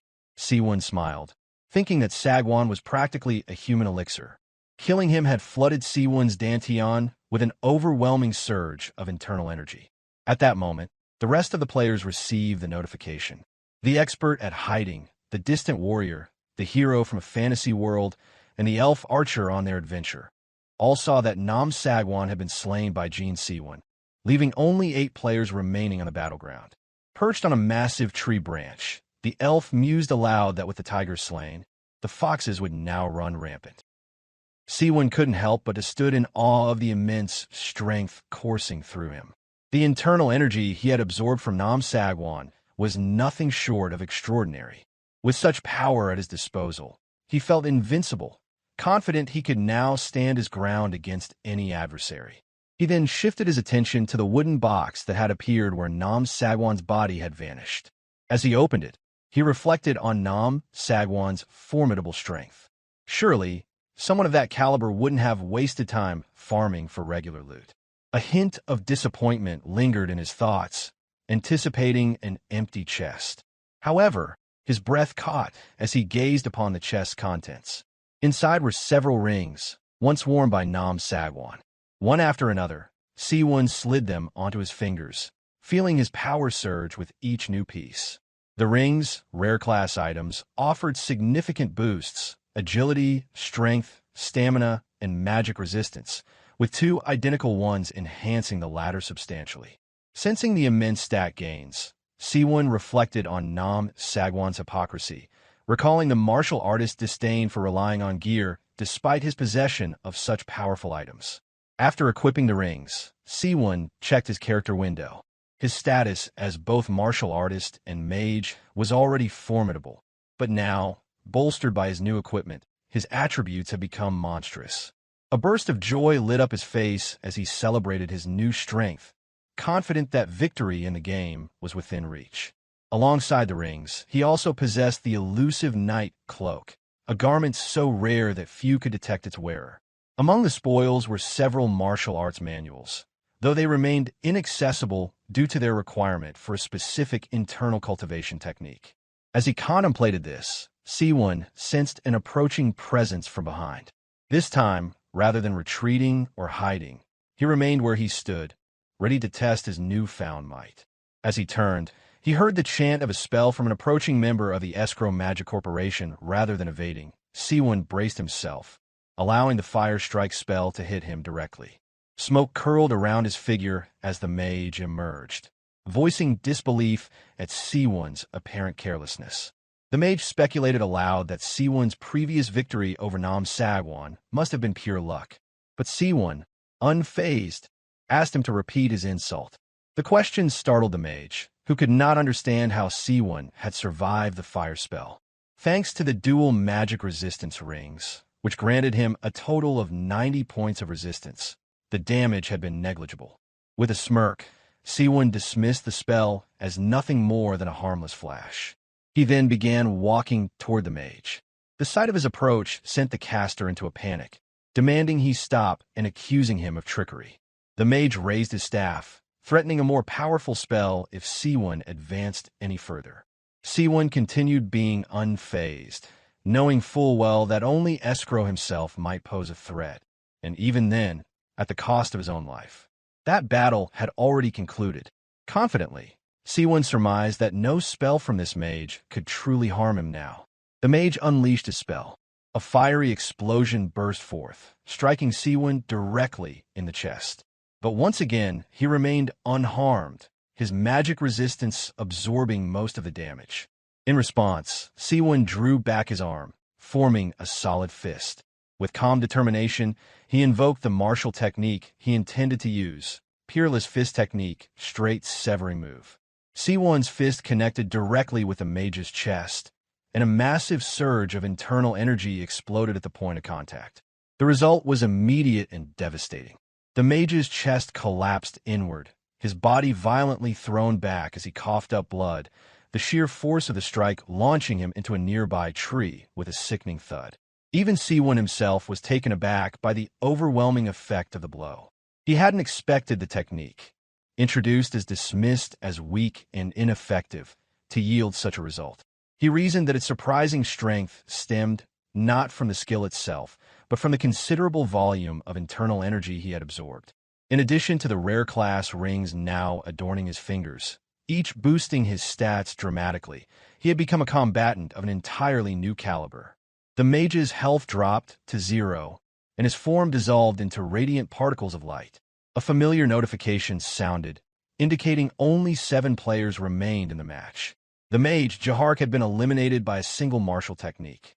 A wooden loot box appeared, along with a residue of vital energy. Seowoon wasted no time. He absorbed the vital energy and opened the box, confirming what he suspected. His magic resistance was so high that earlier spells had barely scratched him. With his resistances, agility, and stamina drastically enhanced, he was more prepared than ever for what lay ahead. He threw his night cloak back on, fading into the darkness like a shadow. He considered that with Nam Sagwan eliminated, those who had stayed hidden would now begin to show themselves. But he was not the only one aware of this shift. Others would surely act, and tonight's battles would be long and brutal. Moving swiftly, he climbed into the treetops, just as the elder who had taught him martial arts once had. His steps were light, deliberate, each movement a quiet tribute to the man who had given him the tools to survive. As he traversed the canopy, a soft smile touched his lips. A silent promise passed through his mind as he offered his gratitude to the elder, which was to win this round, no matter what. An hour later, the atmosphere within the safe zone was calm, though it held the tension of an impending storm. Seowoon perched himself atop the tallest tree, completely cloaked, his eyes scanning the dark forest below. He had become a prime target by taking out one of the strongest players. His position was now not just one of strength, but also danger. Down below, Stanko, an enraged warrior and ally of Jahark, shouted furiously into the night. His voice echoed through the woods, demanding Seowoon reveal himself and face him in open combat. He hurled slurs and curses at every player he assumed was hiding. Seowoon remained perfectly still, clinging to the tree trunk with calm demeanor. He found the noise grating, internally remarking how loud someone could be in the dead of night. Stanko stood on a clearing, sword resting on his shoulder. He called out again, branding his unseen opponents as cowards. He dared them to fight, claiming that he alone was unafraid. Suddenly, a flash streaked through the darkness, a projectile moving at incredible speed. As it entered his awareness, Stanko instinctively raised his blade. The arrow struck with a brilliant crash, a loud ringing like shattered crystal filling the air. The aura-charged arrow, brimming with lightning, had been blocked just in time. He roared again, now in fury rather than pride, cursing the hidden attacker for cowardice and demanding a fair duel. It was a foolish demand, of course. No archer would willingly face a warrior in close quarters. Meanwhile, Seowoon remained hidden, quietly wondering who had launched the attack. Moments later, Stanko muttered a name, Juro Kwana. The tone in his voice had changed, no longer mocking, but filled with reluctant admiration. Up above, his gaze found its mark. An elf with a bow stood on a branch, poised with another arrow nocked. Juro Kwana looked down with an expression of calm resolve. He asked Stanko if he recognized him. Stanko replied that he did, noting that even fools in the mercenary world knew of the divine archer's exploits. The legend of Juro Kwana had long been etched into the lore of the land. Stanko proposed a temporary alliance, reasoning that the archer likely intended to win the competition. He suggested they work together to eliminate Seowoon first. Juro Kwana responded with a thoughtful hum, his interest apparently piqued by the offer, though his expression remained unreadable beneath the moonlit canopy. With effortless grace, the archer descended from the tree. His landing was so light that it gave the illusion of magical support, as if gravity itself bent to his will. Pleased with the apparent success of his ruse, Stanko praised Juro Kwana's judgment. He introduced himself as a seasoned mercenary affiliated with a prominent adventurer guild, one whose exploits had earned some fame among lower-ranking fighters. With confidence, he asserted that his name carried weight and assured the archer that their collaboration would not be regretted. Juro Kwana stood motionless, offering a slight word of affirmation as the only sign of his agreement. A smirk spread across Stanko's face as he indulged in the belief that the famed divine archer had been easily manipulated. He inwardly scoffed at the archer's naivety, convinced that Juro Kwana was merely another gullible fighter drawn in by promises of tactical advantage. It was to him almost too easy, yet Juro Kwana's focus lay elsewhere. He was in the midst of executing a timed maneuver that had nothing to do with trust or conversation. As he counted silently on his fingers, he realized that his estimation had been off by a few seconds. Raising his head to reassess, he saw Stanko's sword already in motion, aimed directly at him. Stanko charged forward with absolute certainty, convinced that close-range combat played to his advantage. He scoffed internally at the archer's supposed miscalculation. The proposal of alliance had been mere bait to lure his target into a vulnerable position. With a burst of energy and a sharp breath, he swung his blade and shouted internally for Juro Kwana to fall and relinquish his items. Juro Kwana remained completely composed. His stance held firm, and he did not flinch or attempt to retreat. He appeared to embrace death, but beneath that stillness was a plan already set into motion. Before the encounter, Juro Kwana had fired an arrow into the distance, calibrated to return precisely to this location. Just as Stanko believed victory was his, the arrow struck him directly in the head from behind. Blood erupted violently as his skull gave way to the force of the projectile. The execution was calculated, brutal, and efficient. Stanko's body dissolved into glowing particles of light, leaving behind a loot chest where he had fallen. Juro Kwana turned away without a word, his only thought lingering on the absurdity of ever cooperating with someone as base and unrefined as Stanko. From high above the trees, veiled by the power of the night cloak, Seowoon descended. Juro Kwana remained unaware of his presence, even as he muttered under his breath about the time lost dealing with the mercenary. He resumed his search with renewed focus, determined to locate Seowoon before the others made their moves. With only 7 players left in the competition, Seowoon understood that every bit of vital energy counted. The power he could claim from fallen enemies would determine his advantage in the increasingly brutal fights to come. He extended his hand and began to absorb the vital essence that lingered from Stanko's demise. Despite his desire to hasten the process, it moved at its own methodical pace. Meanwhile, Juro Kwana briefly turned his head, sensing a shift in the air behind him. His eyes scanned the area cautiously, but settled only on the loot box. The night cloak held its promise of invisibility, and Seowoon remained undetected. But for a brief moment, Seowoon's confidence wavered. He had trusted in the cloak's ability to obscure him from even magical detection. That Juro Kwana might possess an unspoken sensory skill unsettled him. He chastised himself inwardly for possibly being careless in such a critical moment. Juro Kwana muttered a final dismissal, concluding that Stanko's possessions were not worth the effort or the risk. He turned and walked away, leaving the loot untouched in the dirt beneath his feet. Seowoon completed the energy absorption just as the archer vanished from sight. The encounter left him wary and intrigued. Juro Kwana's perceptiveness was unexpected, and Seowoon made a mental note never to underestimate the divine archer again. He filed away the archer's name as the next true obstacle in the path to claiming victory, knowing the challenge ahead would be nothing short of monumental. Across the distance, the barrier surrounding the safe zone continued to contract inward. Trees that once stood within its boundary now lay beyond its protection. Hidden beneath the enchantment of the night cloak, Seowoon moved swiftly through the dense forest, pushing deeper into the diminishing zone. Only 6 survivors remained on the stage, and though 87 days still remained, the accelerated pace at which the zone shrank was unmistakable.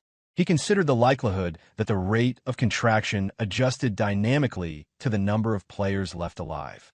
His sprint came to an abrupt halt as he reached an open plain. There, at the center of the clearing, a lone figure stood still, shrouded in shadow. Caution took hold, prompting Seowoon to stop completely. He evaluated that a fight here would inevitably attract the attention of any other nearby survivors. The area was too exposed. Suddenly, a rapid whooshing sound sliced through the air. A volley of magic arrows streaked toward his position. He turned instinctively, catching the sound just in time. Without it, the ambush would have caught him unaware. The light arrows exploded against the spot he had just vacated, as Seowoon narrowly evaded the attack with a quick leap to the side. Once on solid ground again, he confirmed what he already knew. The arrows had been precisely aimed at him. A chilling realization followed. His presence should have been completely masked by the night cloak. The attacker shouldn't have been able to detect him at all. Before he could fully process the thought, he looked up and saw another formation of magical energy gathering in the sky, preparing for a second assault. A silent curse echoed in his mind.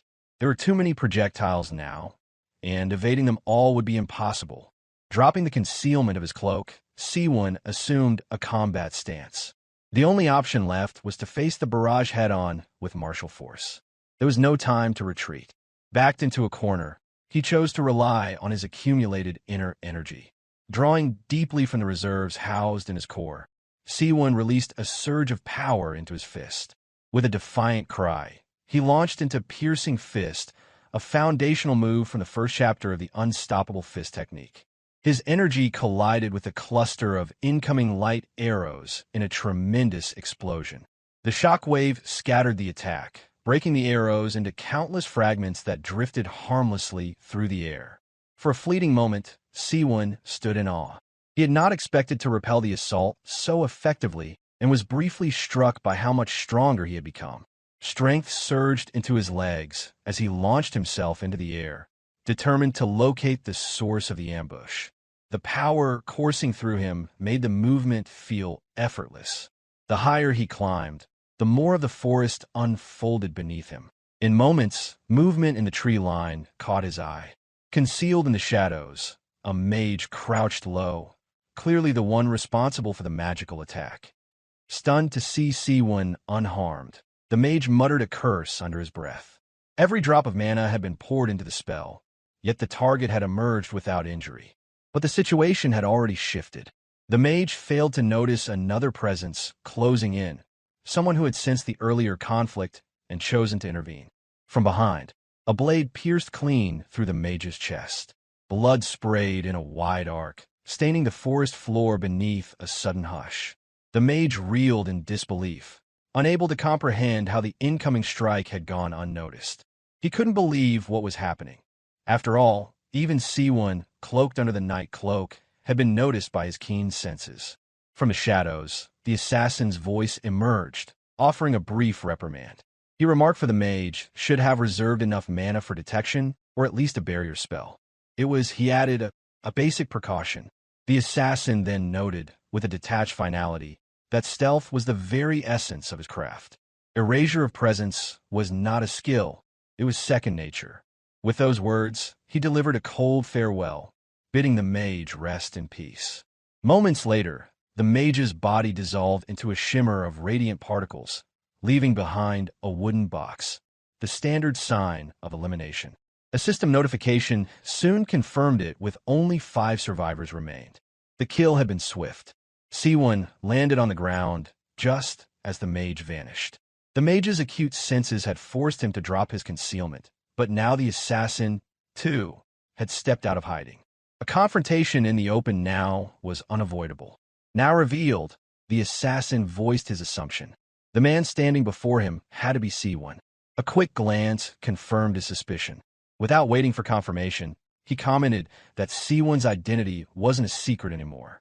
After all, anyone who had taken down Nam Sagwon, the top-ranked public enemy, had become known across the battlefield. The full moon cast its light across the clearing.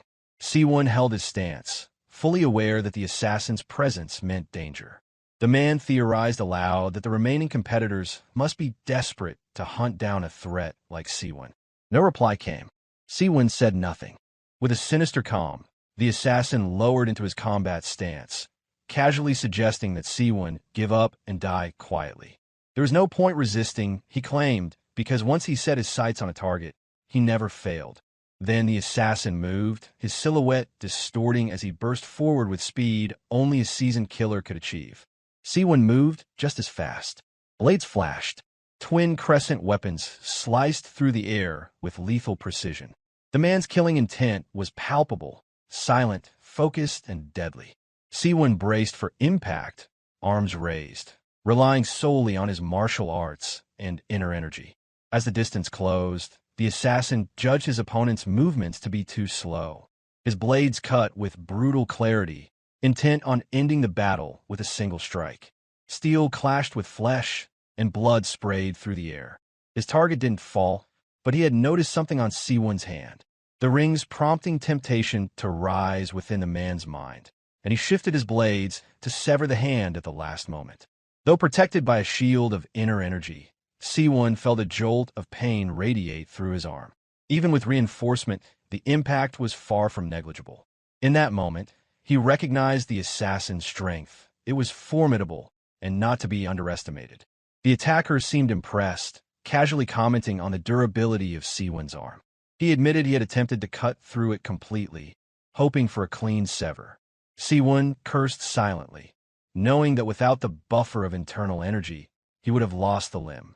The assassin, far from discouraged, remarked that Seowoon's end was inevitable. Darkness was his domain, and not once had he failed to deliver death under its cover. Until now, Seowoon had primarily clashed with mages. Facing an assassin was a different challenge, more elusive, more aggressive, and far more dangerous. Then it struck him. It was night. The darkness, while empowering the assassin, could also be used.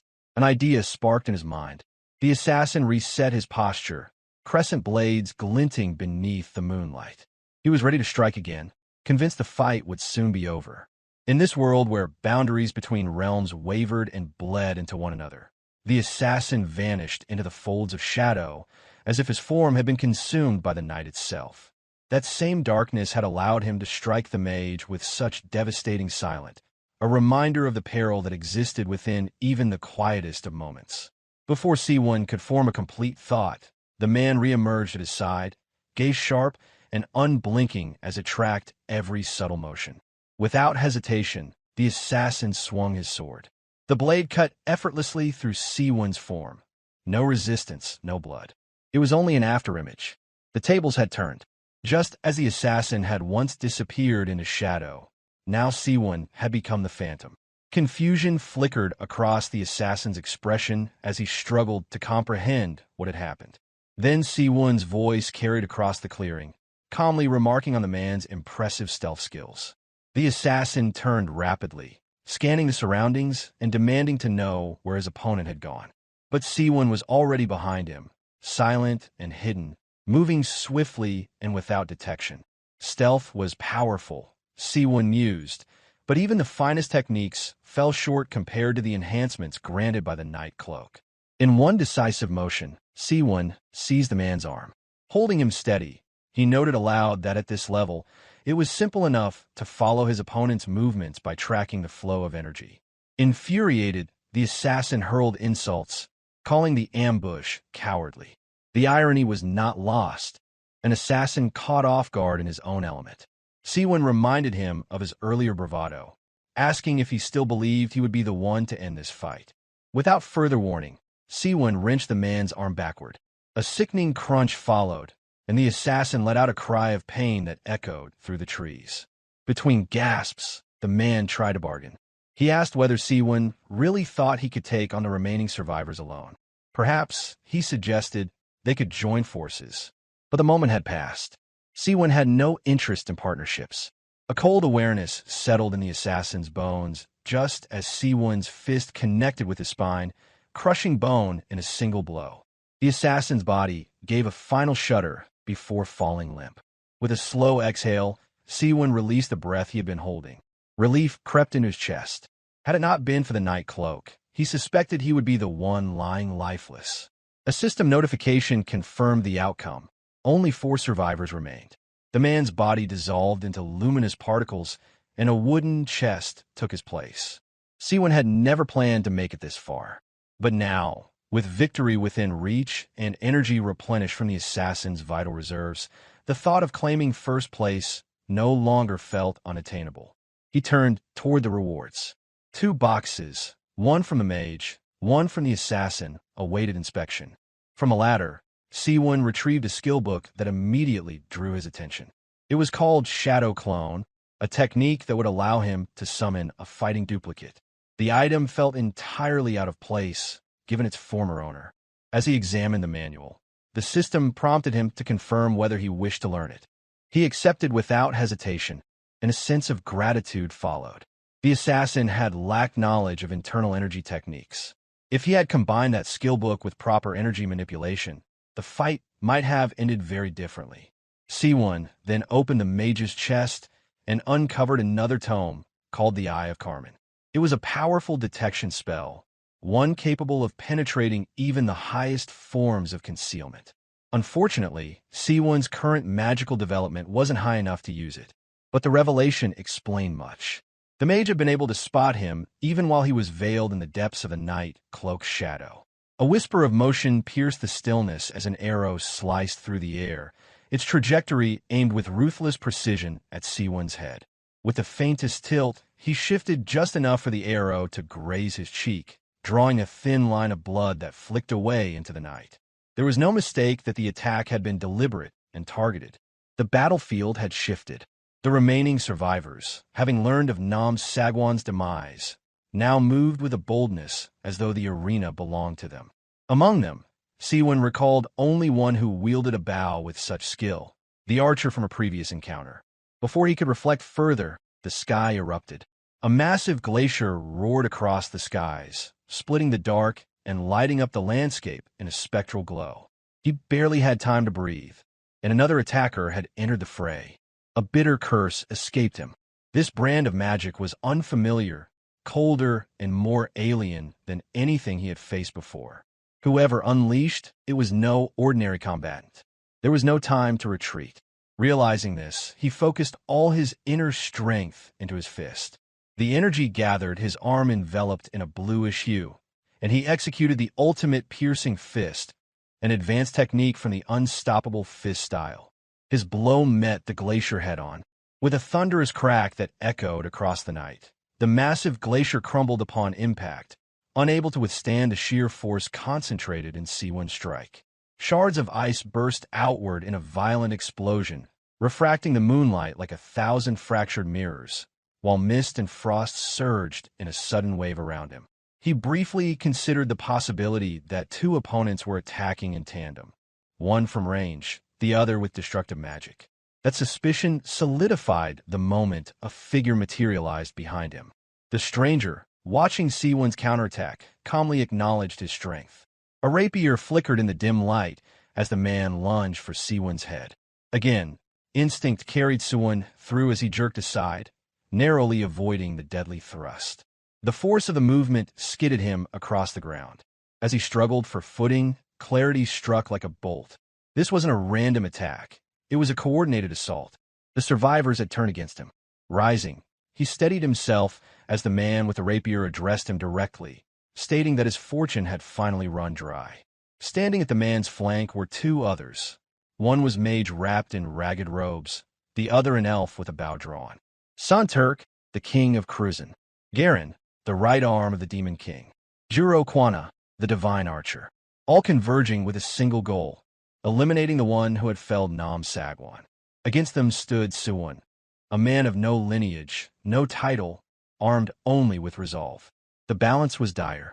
Even the night cloak, once his greatest asset in darkness, had lost its edge against such legendary adversaries.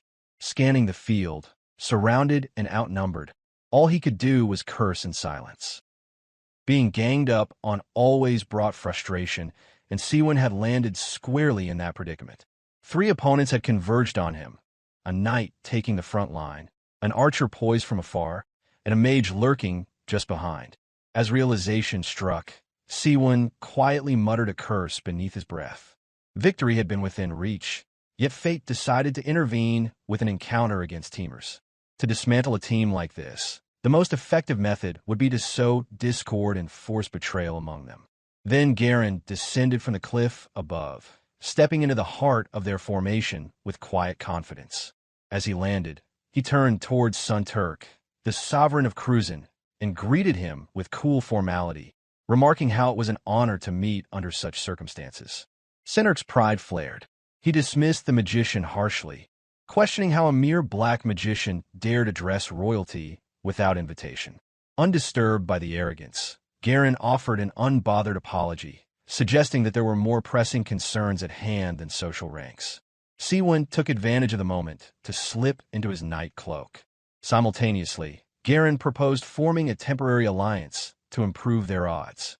That single suggestion offered Seowoon the revelation he needed that these attackers weren't a cohesive team. But that glimmer of hope faded quickly. As Seowoon's form began to vanish, Sunturk immediately ordered the black magician to deal with the troublesome stealth first. Amused, Garen responded that such a task posed no challenge to someone of his skill. Raising his hand in silence, without uttering any incantation, Garen allowed a glow to emanate from his palm. Confusion struck Seowoon like a blow. He hadn't even settled on which of the three opponents to engage first, yet they were already cooperating. That fleeting uncertainty cost him dearly. Light erupted on the battlefield like the rise of a miniature sun. Shadows evaporated instantly, and Seowoon's cloaked figure stood exposed in plain view. Garen observed with a smirk that Seowoon no longer had darkness to conceal him. Even Santer conceded, albeit begrudgingly, that the black magician had shown unexpected intelligence. The searing brightness forced Seowoon to shield his eyes. A troubling realization surfaced in his thoughts. Such a method existed to bypass the night cloak? It made sense. The cloak's magic relied on surrounding darkness. Once that darkness was stripped away, its effectiveness collapsed. Meanwhile, Garen spoke with satisfaction. He mentioned Nam Sagwan, offering gratitude for eliminating the bothersome escrow in his stead. A trace of regret tinged his voice. He wished he could express his thanks directly, but such personal gestures were prohibited by the laws of this world. Turning his gaze towards Seowoon, he declared it was now Seowoon's fate to fall in the Demon King's name. With a single sweeping motion, Garen lifted his arm, releasing a surge of mana so dense it warped the air. Words of power followed. As they echoed, the blade storm took form. Hundreds of crescent-shaped blades made of mana spiraled into existence, their rotation so rapid and vicious that they could reduce human flesh to ribbons in an instant. The wind itself seemed to flee the center of the spell's formation.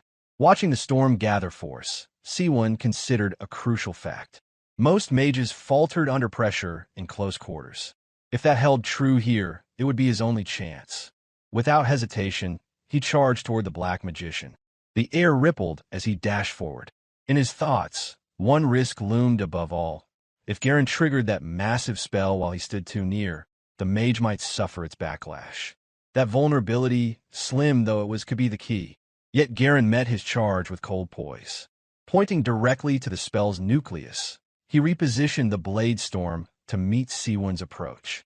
His voice rang out, filled with disdain, belittling Seowoon's ignorance and announcing that only death awaited him now. Despite the whirling chaos of enchanted blades slashing through the air, Seowoon did not waver. He dashed ahead, unflinching. In a final act of resolve, he cloaked his entire body in internal energy, attempting to reduce the inevitable damage. Retreat was no longer an option. Without the night cloaked to shroud his escape, Seowoon had only one path forward. Drawing deeply from the well of inner energy coiled at his core, he fortified his will, choosing to confront the incoming magic head-on with unflinching resolve. As his body collided with the cyclone of blades, shallow lacerations began to form across his skin. Each cut bit into his flesh, but Seowoon held firm, channeling his internal strength to push through the onslaught. He refused to falter, not after he worked so hard to get here.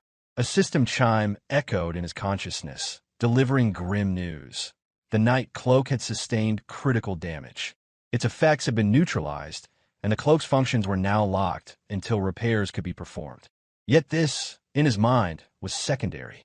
Within the frenzied vortex of blades, his garments were shredded almost instantly. A bitter curse echoed in his thoughts, not over the ruined cloak, but over the wounds accumulating across his battered frame. The price of pressing forward was being paid in flesh and blood. Outside the storm, Garen observed calmly. In his mind, Seowoon had surely been reduced to mincemeat, atomized by the blade storm. He concluded that no one could survive that. The density of mana-infused blades within a maelstrom was so overwhelming that even his own eyes could not penetrate it. Then his confidence cracked. A surge of martial energy reached his senses. Seowoon had activated a fist-based martial art technique. Within the roaring tempest, a guttural groan escaped Seowoon's lips. His muscles seized with pain, and his entire body tensed as he stepped forward through the blade storm. Against all odds, his form remained intact, though battered and soaked in blood. One thought alone burned in his mind: to deliver his technique at all costs. In that moment of resolve, he unleashed the full extent of his silent, high-speed movement technique. His form flickered, leaving behind brief afterimages as he hurtled through the final rings of magical carnage. To the Black Magician's eyes, the martial artist seemed to grow in stature.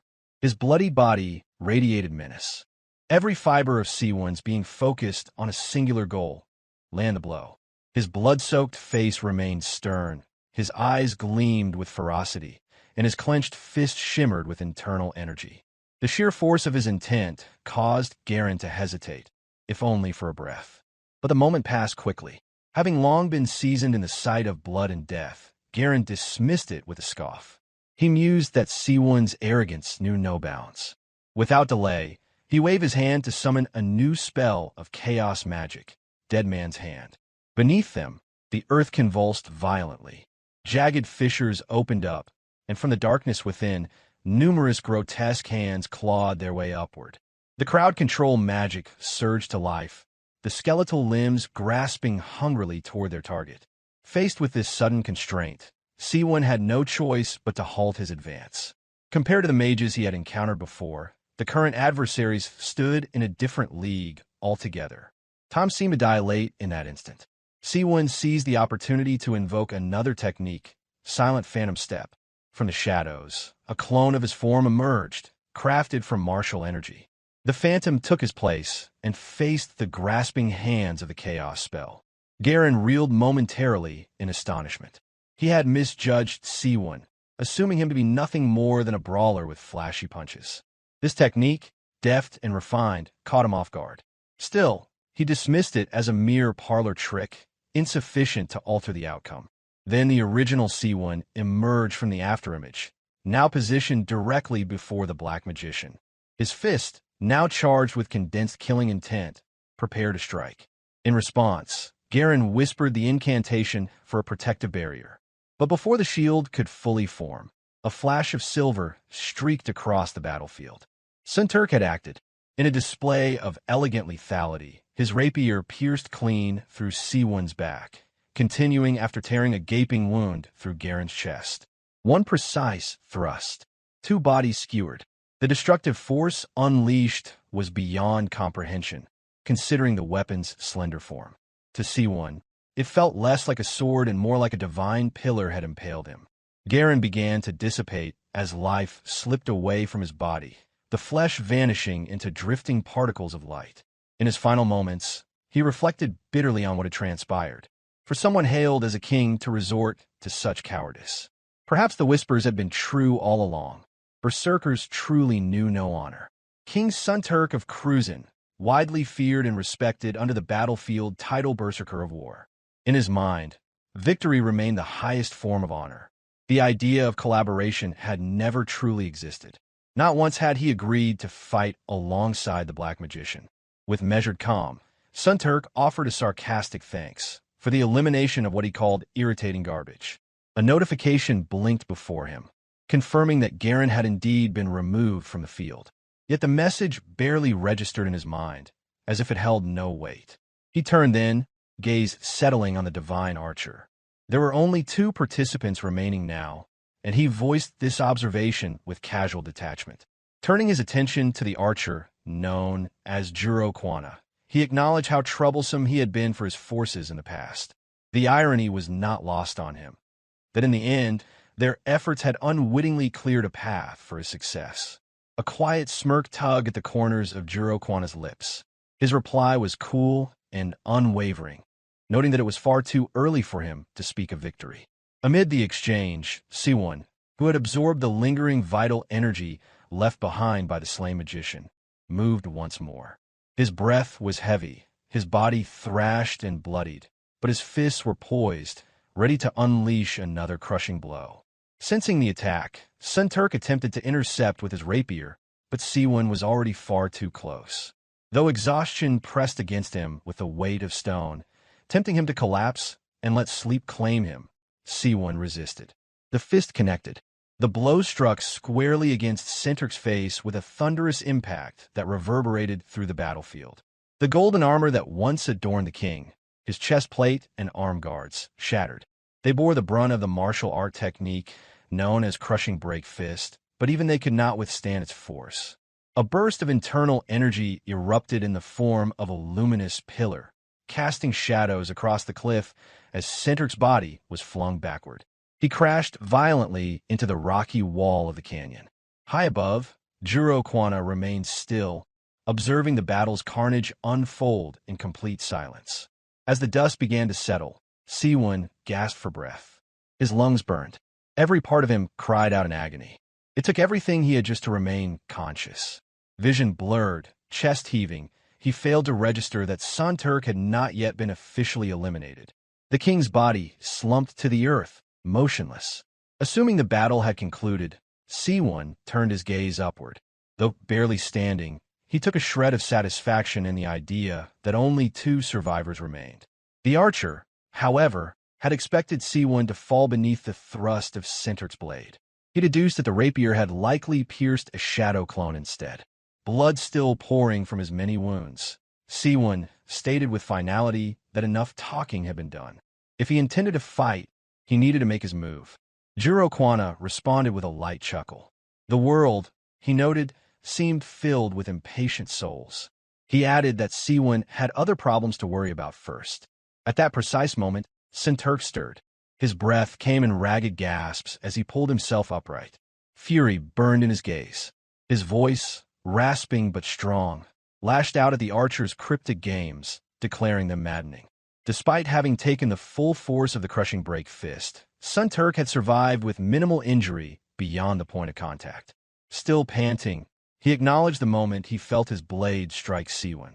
It amazed him that the martial artist could still fight, and even destroy armor forged by a master smith of Kruzan. In response, Seowoon stripped off the remnants of his tattered clothing. The 2 warriors now faced each other bare-chested. Unimpressed by Senturk's constant commentary, Seowoon mused that the king talked too much. He posed a challenge. Would they face him one at a time, or would they abandon pretense and attack him together? Senturk's answer came with cold venom. He promised that Seowoon would regret pushing him into unleashing his true strength. In a flash, the berserker of war vanished from view. Seowoon's mind reeled. He had seen speed in battle before, but nothing like this. Senturk's movement blurred reality, and Seowoon struggled to even comprehend what had just occurred. Like a lance of pure light, Senturk propelled himself forward with blinding speed. His rapier tore through the air and struck Seowoon's arm in an instant, drawing a sharp explosion of blood from the fresh wound. The blade pierced cleanly, its precision honed to disable rather than kill. Senturk observed with smug satisfaction. When it came to raw speed, none could rival him. He had aimed directly for the ligaments. From what he had observed, Seowoon's techniques appear to require the use of both hands, which meant this would significantly reduce his effectiveness in battle. Meanwhile, Seowoon's mind raced to catch up. The assumption had been that Sunturk, known for overwhelming physical power, would rely on brute strength. Yet the man moved with such incredible speed that even tracking the flow of his energy proved impossible. But he refused to be discouraged. After coming so far, he had no intention of yielding. Determination surged from deep within. This was not the time to waver. He reminded himself of the countless battles fought. Surrender was not an option. In a swift retaliation, Seowoon acted. He reached across with his right hand and struck the rapier. The steel gave way instantly. The blade snapped in 2 upon contact. The act enraged Sunturk. As someone of exalted status, he had never tolerated disrespect. Watching his weapon break at the hands of a blood-soaked martial artist was a humiliation he would not forgive. But Seowoon was not finished. He gritted his teeth and extracted the embedded tip of the rapier from his own arm. Pain surged through the limb, but he bore it with steely resolve. With the jagged blade gripped tightly, he hurled it like a launched arrow, aiming directly for the so-called king's head. Sunturk tilted his head at the last second. The weapon grazed his cheek, carving a shallow line across his face. The near miss was enough to ignite a surge of fury. Few dared to challenge him so brazenly. It had been far too long since anyone had pushed him this far. Using the brief pause to his advantage, Seowoon pulled out a healing scroll. Without hesitation, he tore it open. A soft glow enveloped him as its restorative power flowed through his battered frame.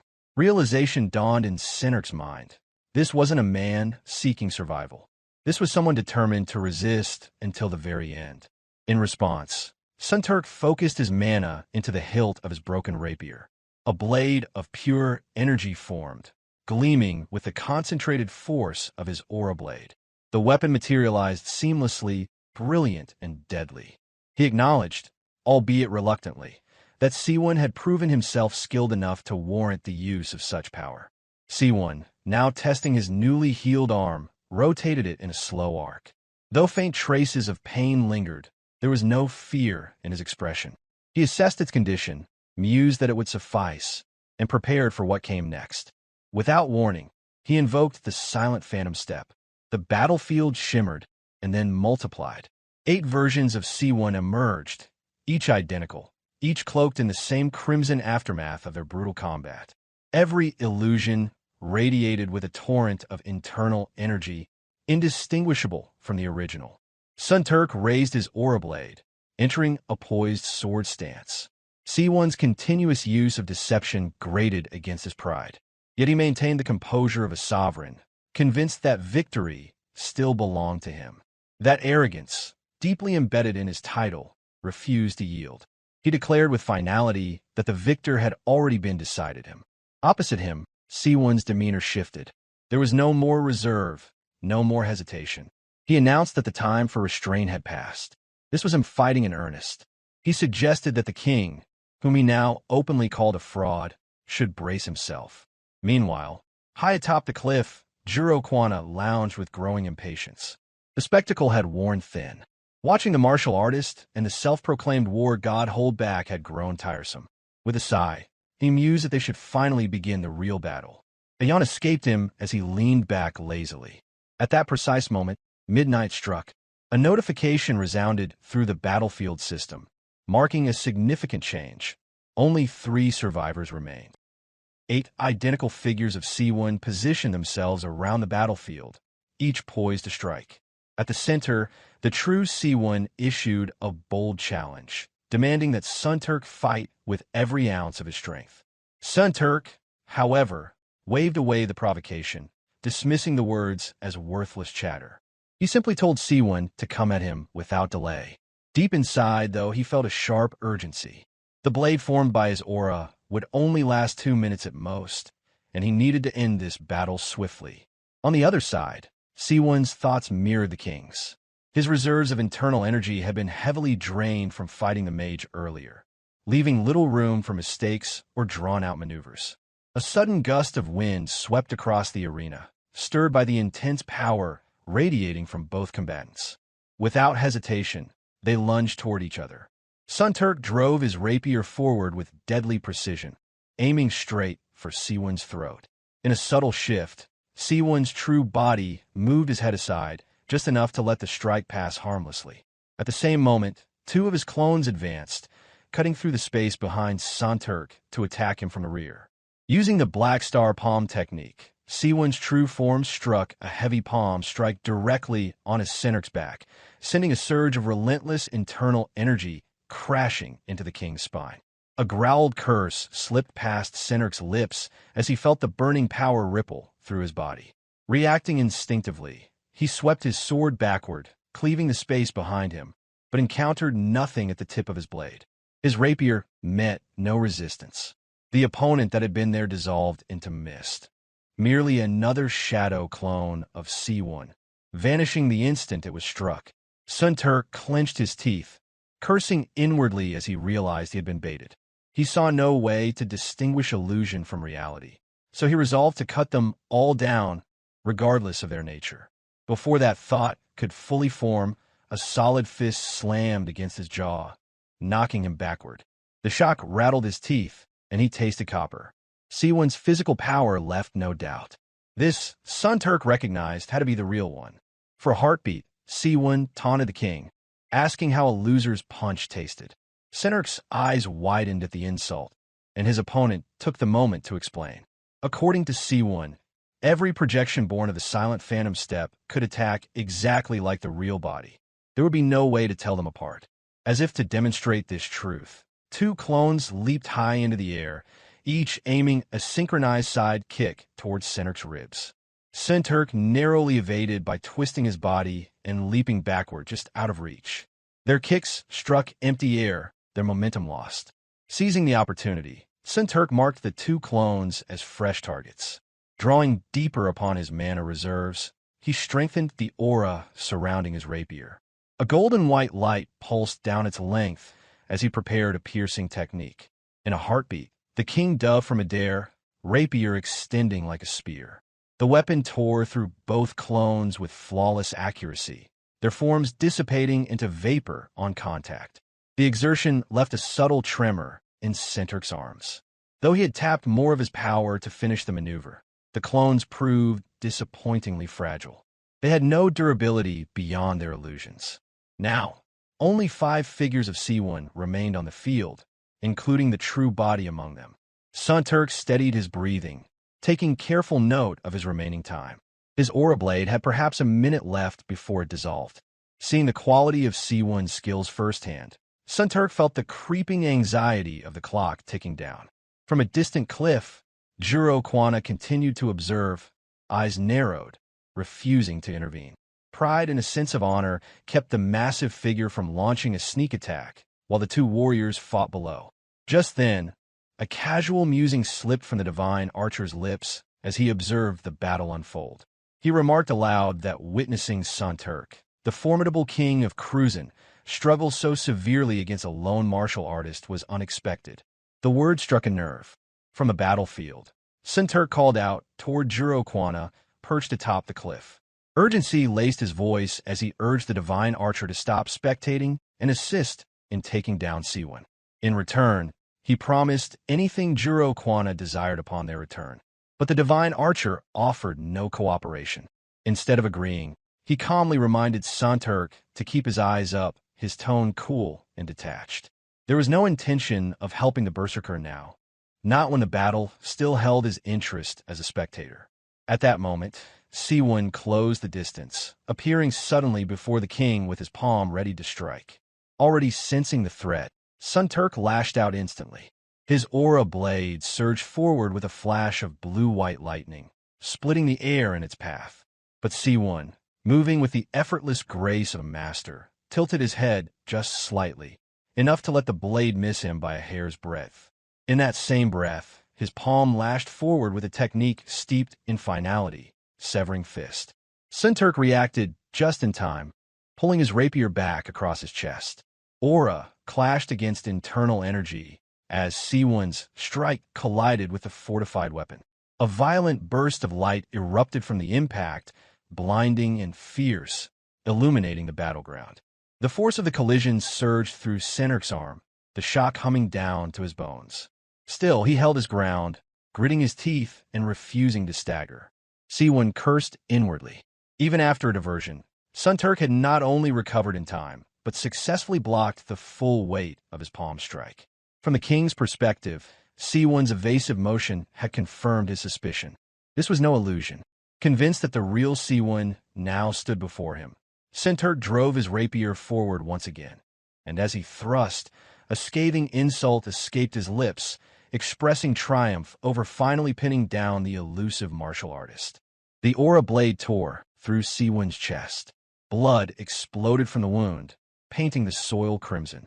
The impact seemed genuine, real, undeniable damage dealt at last.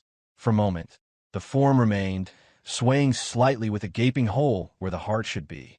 It looked every bit the real Seowoon. But then the figure smiled. That familiar grin betrayed the truth. The body dissolved into shadows. It was yet another clone. Sunturk stood frozen for a beat, his breath ragged and uneven. Words slipped past his lips, low and bitter, as he processed what had happened. He had defended against one of the illusions and landed a deadly blow on another, both utterly false. The humiliation settled heavy on his shoulders. Seowoon remained silent for the moment, using the brief pause to steady his own breathing. Internally, he dismissed the insult thrown his way, focusing on recovery and timing. Meanwhile, fury overtook Sunturk. His anger boiled to the surface, and his voice echoed across the battlefield as he declared that victory no longer mattered. All he wanted now was to unleash every shred of power he possessed and tear Seowoon apart. From atop the ridge, Juro Kwana let out a hearty laugh, entertained by the spectacle. He wondered aloud if the infamous madness of the Berserker of War had finally awakened once again. Senurk's expression sharpened. He planted his feet, drawing upon the last of his power. The rapier lifted, its edge gleaming with a renewed aura. His presence now exuded overwhelming energy, a storm condensed into human form. He no longer reserved strength for anyone else, not even the divine archer. In an instant, Senturk became a blur. He vanished and reappeared in a different part of the battlefield, his blade already having torn through two more of Seowoon's forms. The two shadows crumbled into vapor, disappearing as swiftly as they had arrived. And yet again, the king stood motionless, his new position proof of his deadly velocity. Only two remained, two possible Seowoons, and none could be trusted to be real. Turning his head ever so slightly, Senturk narrowed his gaze upon the two remaining figures of Seowoon. A quiet thought crossed his mind. It was one or the other. The calculation in his eyes reflected a deadly certainty, as if his next strike would be the end. Without hesitation, all two versions of Seowoon surged forward. A battle cry accompanied the charge as Seowoon declared it was now his turn to press the offensive.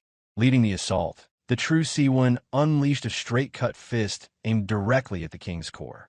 Drawing from instinct and experience, Senturk shifted his torso by a fraction, letting the powerful blow whistle past him harmlessly. Yet another Seowoon followed swiftly, his form closing in from the right. This one jabbed forward with precision, connecting solidly with Senturk's ribs. Pain exploded along the king's side, and he spat a mouthful of blood as the impact coursed through his body. In that instant, something clicked. The strike had weight, real strength. This was no illusion. The Seowoon on his right was the true body. Reacting on impulse, Senturk's arm snapped upward. His broken rapier, still glowing with fading aura, shot forth and skewered the enemy through the mouth, piercing upward into the head. But instead of resistance, his blade passed through like slicing mist. The form dissolved instantly, leaving no trace. The king muttered aloud, his breath ragged, as he realized it had been another clone. No weight, no blood, only shadows. Raising his rapier once more, now barely holding a shimmer of light, he pointed the blade directly at the last remaining Seowoon. The king was convinced this one had to be the real body. The confrontation had narrowed to this single moment. Across from him, Seowoon stood tall, breath heavy, blood trailing down his limbs. He showed no intention of backing down. Every fiber of his being screamed with fatigue, yet there was no surrender in his posture. If death came for him here, he would face it on his feet. Senturk spoke again, voice laced with resolve. With this final clash, he promised an end to it all. Seowoon offered no reply. He needed that extra moment to stabilize his breathing, ignoring the grandiose taunt from the man he dubbed the Escaner wannabe. He focused solely on the strike to come. Both warriors launched forward. The ground cracked beneath their feet as they propelled themselves into the final exchange, one armed with divine steel, the other with only his body. Senturk's blade darted through the air, aimed squarely at Seowoon's skull.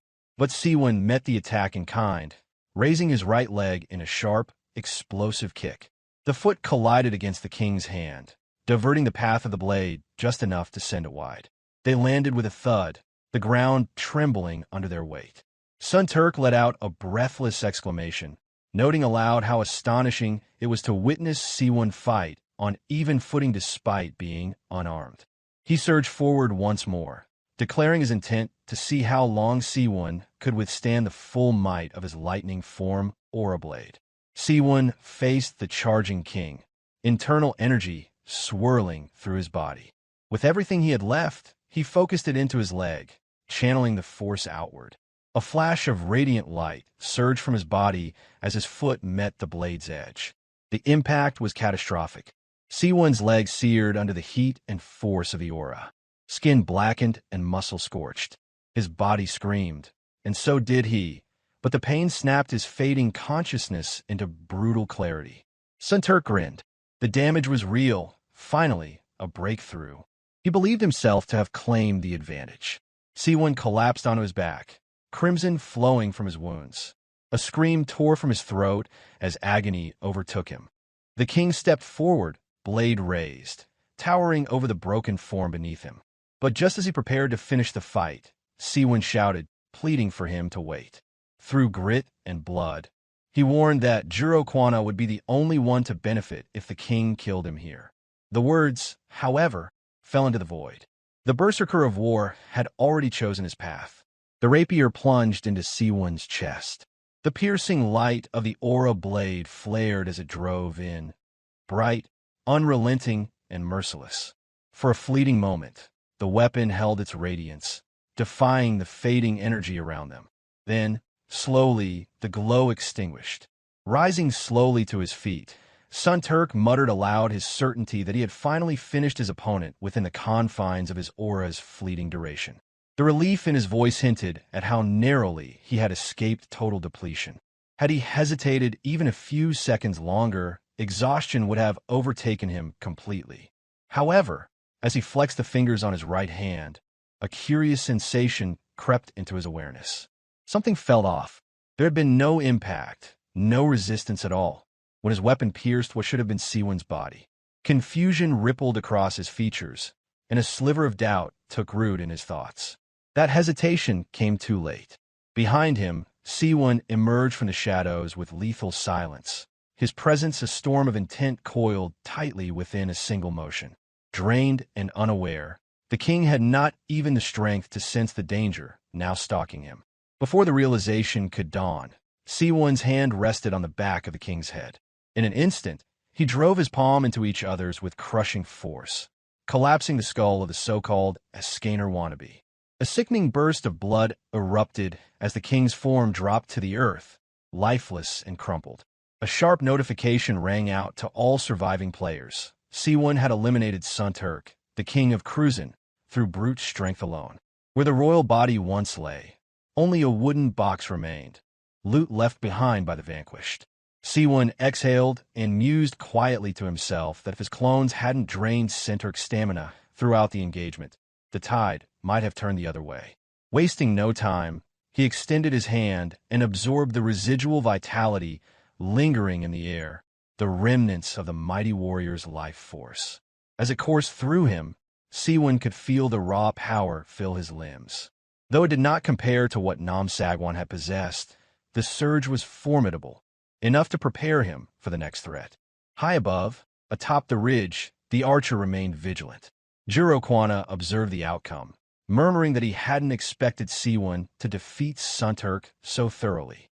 A hint of amused surprise tinged his voice. As he notched an arrow to his bowstring, he offered words of dry thanks. Sun Turk had long been a thorn, and Seowoon had conveniently removed the problem. Drawing his bow, he set his sights squarely on Seowoon. In the same breath, he declared that both the arrogant king, who had poured his soul into the battle out of pride, and the tenacious Seowoon, who had invested everything just to survive, would ultimately fall by the hand of one man, the divine archer, Juro Kwana. It was to be his honor to end such a contest. With those words, he released the arrow. The shot thundered through the sky, propelled by immense mana, cutting through the wind with speed and fury. It bore the power to annihilate anything in its path. But Seowoon moved. The vitality freshly coursing through his body granted the strength needed to evade. His body shifted just enough to avoid a fatal strike, and with newfound determination, he launched his counter. The silent phantom step technique activated in an instant. From thin air, a new group of clones materialized around him, and all surged toward the archer's perch in synchronized motion. They leapt together, shadows and form, aiming to overwhelm the lone marksman by sheer numbers. However, Juro Kwana remained unshaken. He acknowledged the irritation of facing a doppelganger technique, his voice laced with mockery. Yet, his focus did not waver. He drew another arrow, a knowing smirk playing on his lips as if he could already see through the illusion. The moment the arrow left his string, a gust of wind exploded outward. Empowered by mana, the projectile howled through the air and struck true. Seowoon's left leg took the blow, hindering his forward motion with surgical precision. With the arrow piercing his leg, Seowoon's balance gave out, sending his body hurtling toward the ground.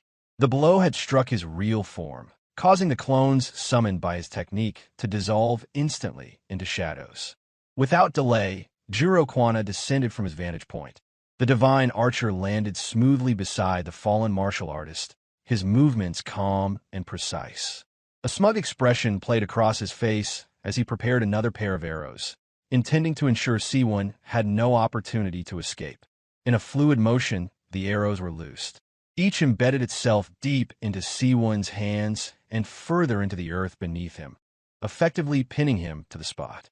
Immobilized, Seowoon seethed with frustration. Through gritted teeth, he demanded to know how Juro Kwana had located his true body so quickly amidst the swarm of clones. The elf's response was irritatingly dismissive. With a chuckle, he claimed it had simply been a matter of instinct, refusing to explain further. His evasive attitude only deepened Seowoon's bewilderment. Juro Kwana offered a parting remark, commending Seowoon for his perseverance and the effort poured into surviving up to this point. He voiced a certain admiration for the martial artist's tenacity. But Seowoon spat back venomously, suggesting the praise was worthless and better fed to dogs. Their brief exchange ended abruptly. An arrow sliced through the air, striking cleanly through Seowoon's skull. The projectile sank into the ground behind his head, and blood spilled freely across the battlefield. Seowoon could barely form another thought when the system notification echoed around them. Juro Kwana had officially eliminated Seowoon. The divine archer lingered where he stood, scanning the scene one last time. A part of him seemed uncertain, perhaps wondering if the match was truly over. Meanwhile, Seowoon's consciousness had already shifted elsewhere. In the liminal space of the post-battle screen, he stood silently, observing a projection of the field. His physical form dissipated before his eyes, replaced by the wooden box that remained in death's aftermath. The system's chimes soon followed, confirming that this round of the Cloyd Survival had ended. Disappointment weighed heavily on him. Watching the final moments from this disconnected plane, he couldn't help but berate himself for mismanaging the decisive battle. Victory had slipped away at the very last moment, handed over in a frustrating lapse. Still, a part of him acknowledged that it was remarkable he had even reached this level. He had consumed the prepared course meal, crafted by Nam Sagwan, temporarily granting him the strength to battle among the most powerful survivors, individuals drawn from a world he still barely understood. Another round of notifications arrived, congratulating him for being one of the final 2 contestants remaining. One message confirmed his qualification for participation in the next game. This left him puzzled, wondering aloud whether a next game truly existed. A sudden flicker revealed his gathered loot. The array of items appeared before him, hovering in the air as though on display, each marked with its respective price. The system informed him that he could use the coins earned from the round to claim any of the listed rewards. His total was 140 coins, including bonuses for confirmed eliminations. As he surveyed the available options, he quickly located what he sought most, the silent phantom step. It had become an essential technique for him, the foundation of his strategy. Its price was steep at 130 coins, nearly everything he possessed. Muttering in dismay at the cost, he hesitated, weighing the value of his hard-earned currency. Just then, another notification arrived. The system granted him a spin at the roulette, a chance-based reward for making it to the top 2. Because of his high placement, he had earned 2 opportunities to spin. Elated and surprised by the unexpected windfall, he watched the glowing roulette wheel appear before him. If luck was with him, he could obtain a duplicate of the silent phantom step or the elusive night cloak. Either result would effectively double the value of his winnings. Excitement danced in Seowoon's eyes as he beamed at the spinning wheel before him. The thought echoed in his mind. If fortune favored him now, this would be an incredible windfall. Without any hesitation, he gave the command to initiate the spin. The roulette wheel began its rotation, slowly at first, each slot flashing with a different potential prize. The tension built steadily as its pace quickened, the clicking sound growing more rapid. Dozens of rewards blurred past, some shining with exceptional rarity, others far less impressive. Suddenly, Seowoon let out a sharp shout, commanding the roulette to halt. The wheel jerked, slowing with dramatic flair before settling on its chosen prize. The reward was a Scrow's necklace, an item that cost a single coin. His expression soured immediately. Disbelief turned into vocal frustration as he lamented his terrible luck. With so many possible options, including game-changing skills and powerful items, the cheapest reward had to be the one that appeared. It felt like a deliberate joke played by the system. But he wasn't done yet. Determination flooded his thoughts as he turned toward the wheel once more. This final chance, his second spin, was all or nothing. As the roulette resumed spinning, he directed an unspoken prayer to every deity he could name. Gods of fortune, luck, destiny, even tricksters if that's what it took. In the wake of everything that had happened, he couldn't settle on a single entity. Then, on a hunch, a gut feeling, he commanded the wheel to stop once more. The roulette flickered as it slowed down, glowing faintly as the arrow neared its final stop. The tension stretched thin in the pause before the result. The light shone on the name of the reward on silent phantom step. It was the very item he had hoped for, the most expensive one on the board, valued at 130 coins. A surge of elation exploded through his chest as he let out an unrestrained cheer. Against all odds, he had managed to draw the technique that was central to his combat style. With it, he had effectively doubled the value of his survival game earnings. The skill book materialized from the reward display, floating into his grasp like a treasure meant for him alone. It pulsed with subtle energy as he held it close. Following this unexpected windfall, the shopping phase commenced. With a bank of coins still intact from avoiding the skill's purchase cost, Seawoon browsed through the available items to bring back with him. Though the savings gave him some flexibility, the vast number of enticing options made the process agonizing. He could only take so much, and after a fair amount of back and forth, he finally settled on a reasonable selection. With his choices finalized, the system congratulated him on his achievements and wished him luck for the next round. A beam of light then pierced the dark surroundings, signaling the transition back to the real world. Moments later, Seawoon found himself once more in the alley from which he had vanished, precisely where he had stood before being pulled into the deadly Cloyd Survival. Though his inner energy had been drained away, the vivid images of the battlefield lingered sharply in his mind. Strangely, despite what felt like weeks of survival, barely any time had passed in his own reality. He slowly lifted his hand, and there it was. The ring of subspace, one of the items he had claimed from the survival game, now rested on his palm. A tangible symbol, undeniable proof that the battle he endured had not been a dream. He placed the ring properly on his finger and quietly affirmed to himself that it was all real. With his backpack slung over his shoulder, he turned and walked casually back toward his modest one-room apartment as if nothing extraordinary had occurred. From the outside, everything seemed unchanged. The city hummed with its usual rhythm, and he looked no different from before. But within him, he could feel it. Something monumental had shifted. A transformation was underway. The university entrance exams that once filled his thoughts had now become an afterthought. That chapter had faded, replaced by something far more intense. The message from the system echoed clearly. There would indeed be another game.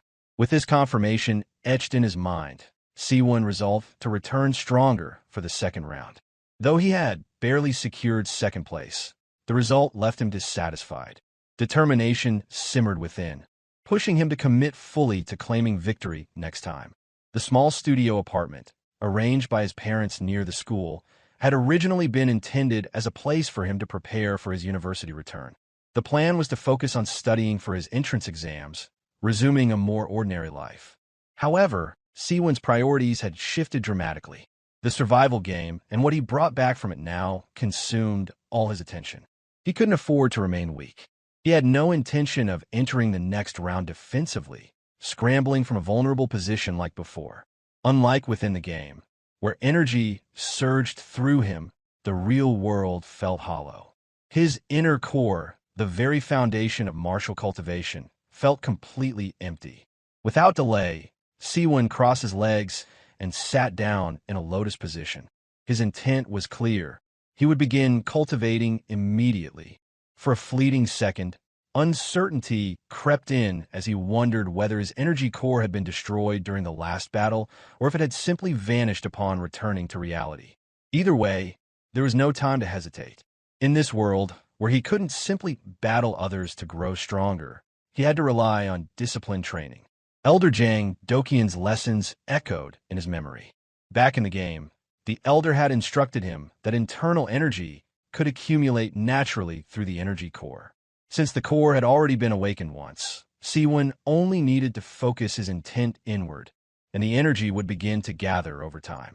Of course, it wouldn't compare to the rapid power boosts gained by absorbing vitality through martial physique arts, but steady cultivation would still bear results. The Elder had emphasized that incorporating this practice into daily life was key. With consistency, true mastery could be achieved. He recalled, almost with amusement, the moment he had asked if he could one day become as powerful as the Elder himself. The response had been light-hearted laughter. Jang Dokian had reminded him that it had barely been a day since the martial techniques had been passed down. Comparing himself to the Elder was like a tiny wren attempting to keep pace with a soaring stork. His groin might split from the effort, the Elder had said with a chuckle. But who could say if he was just a weak wren or perhaps a young stork still finding its wings? With those words in mind, Seowoon cultivated in silence. Though the strength of Elder Jang Dokian remained a distant goal, what mattered now was readiness. The next survival game would arrive eventually, and this time he intended to meet it on his own terms. The cultivation process demanded that Seowoon regulate his breathing, sharpen his focus, and draw the ambient energy particles scattered throughout the air into his core through the pathways of his veins. In complete silence, he mentally recited the inner incantations passed down to him by Elder Jang Dokian. For hours had slipped by with surprising swiftness, yet his mental strength was pushed to its breaking point. Time seemed to drag on far longer than it had when he absorbed internal energy within the confines of the Cloyd battleground. Frustration brewed within him as he realized how meager his accumulation of inner energy truly was. Suddenly, his eyes snapped open, no longer able to maintain the deep state of focus. His entire face was soaked in sweat as he uttered a harsh curse into the quiet room. Within the game, it had been possible to kill opponents and absorb the vital energy they left behind, an effortless process compared to the struggle he now faced. At the current pace of accumulation, it would take years to reach even a fraction of the strength he once wielded within the game world. Refusing to stew in frustration, Seowoon allowed himself a brief moment of rest and delved into his inventory subspace, where he began organizing the various items purchased using reward coins from his final ranking. The first item he retrieved was the Fist of No Mercy, a martial arts manual that had proven invaluable in securing his top 2 finish. Yet disappointment lingered in his chest, as he wished he had received something more practical or versatile. Another thought crept in, a troubling possibility. He wondered whether mastering this martial art required gradual training, just like the slow build-up of inner energy. If that were the case, then gaining strength swiftly would become nothing more than a fantasy. It was at that moment that a system window appeared with a soft chime, presenting a prompt asking him to confirm whether he wished to learn the martial art. His eyes widened with disbelief, and his mind spun in realization. The system from the Cloyd battleground had somehow integrated itself into the reality of his current world. The instant he confirmed the choice, the room became bathed in an otherworldly glow, its brilliance seeping into the daylight beyond the window. Without hesitation, Seowoon launched his fist forward to test the first technique of the martial art. The punch carried the faint yet palpable weight of his slowly gathered internal energy. Next came a fluid motion from his legs, a swift kick that summoned a gust of wind in its wake. A quiet reflection passed through him. He had indeed learned the martial art, though its potency was nowhere near the level it once reached when his energy core brimmed with inner energy. Once more, his hand disappeared into the inventory subspace. Soon after, he pulled out Escrow's necklace, an item obtained from spinning the roulette wheel, priced at the seemingly insignificant cost of a single coin. He bit into the necklace with a playful motion, recalling rumors that it was crafted from pure gold, and wondered if the claim had any merit. An idea surfaced in his mind. If it truly was made of gold, perhaps it could be sold for 10 million won at a jewelry store. The thought startled him.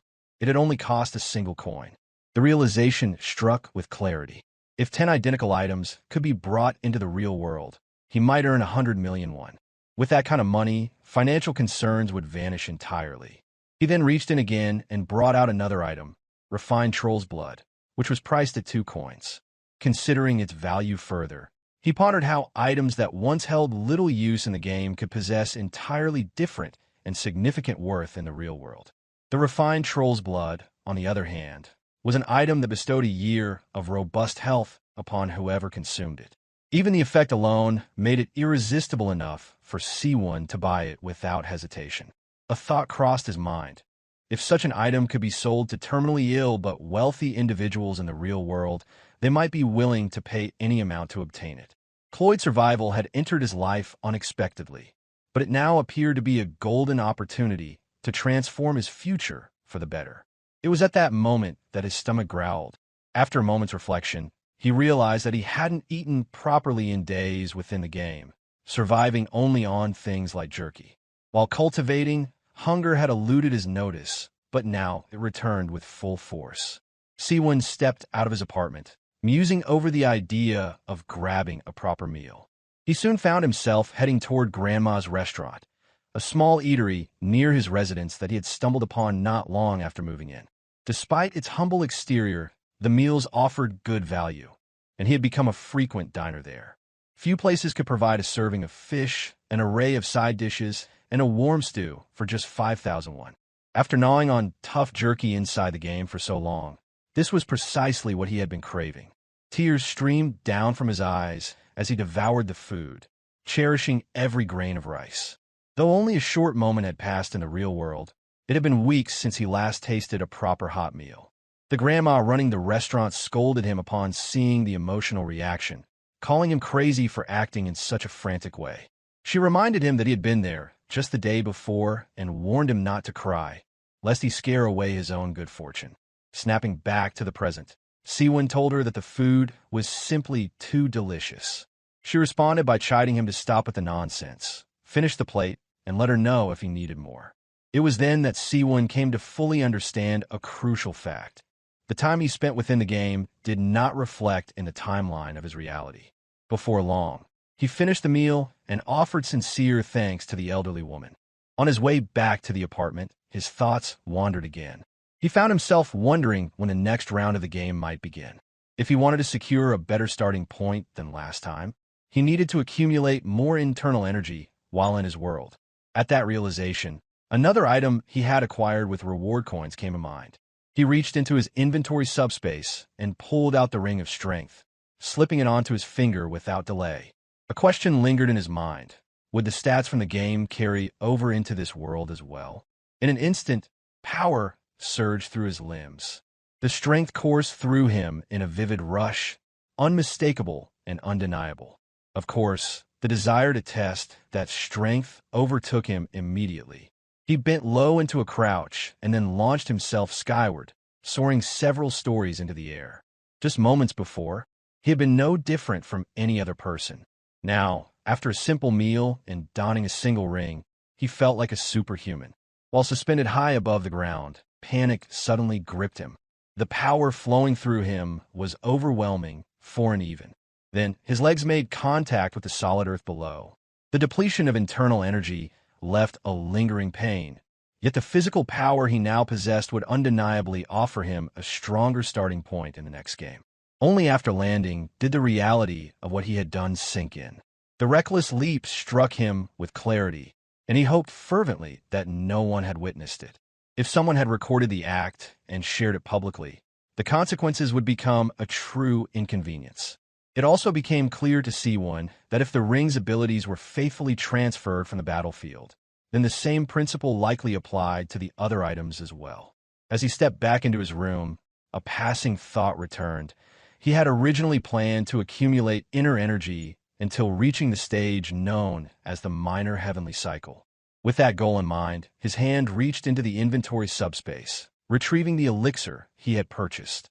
The item in question was the Azure Cloud Elixir, the most expensive acquisition he had made using reward coins. Within the Cloyd battleground, consumption of the elixir had rendered him immobile for 3 full hours. The sensation of his insides burning had been agonizing, and he was certain the experience would be no less excruciating in reality. Despite that understanding, Seowoon did not hesitate. Tilting his head back, he drank the entire elixir in one gulp. The miraculous substance slid down his throat and reached his stomach. At the moment it settled at the center of his body, his eyes widened as immense power surged through his veins. Brilliant light shone through his eyes as his body convulsed under the strain. The energy contained within the elixir barely remained constrained within his limbs, and it became imperative that he gather and channel it into his energy core before it tore him apart.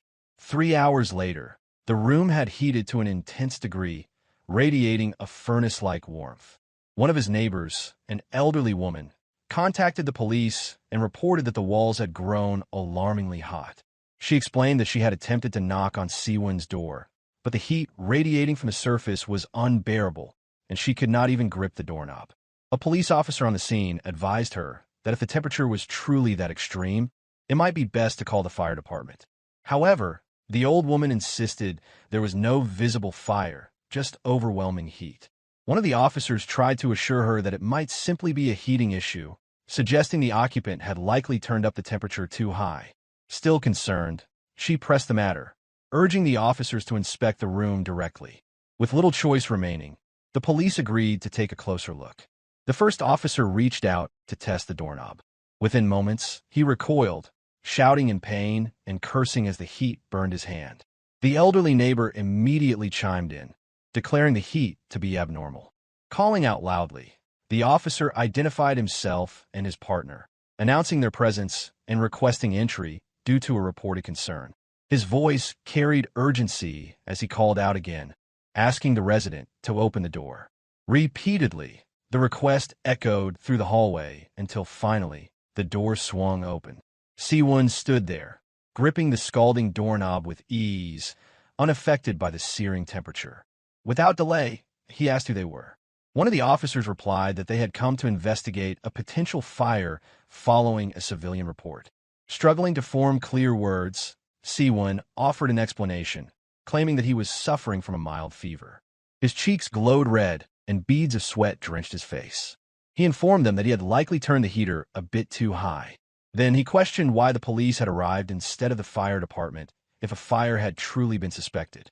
The officer responded that, since the complaint had been directed to the police, it was their responsibility to respond and verify. Observing Seowoon's condition, the officer offered to call for medical assistance. Seowoon politely declined, stating that it was merely a cold and he required only a little rest. With no fire detected and no immediate emergency, the officers concluded their visit and began to leave. As they walked away, one of them sternly advised the elderly woman to avoid filing trivial reports in the future, cautioning that it could make their duties unnecessarily difficult. In response, the old woman admitted she had only acted out of surprise. Seowoon closed the door behind him and released a deep breath of relief. Settling down just behind the door, he acknowledged to himself that he had come dangerously close to death. The surge of energy from the elixir had been like wildfire, almost overwhelming his ability to control it. If not for the white flow flame art, the energy might have consumed him entirely. Still struggling to steady his breath, he came to a realization. Although the power he once possessed in the game had vanished, the risk he undertook did not come with the same peril.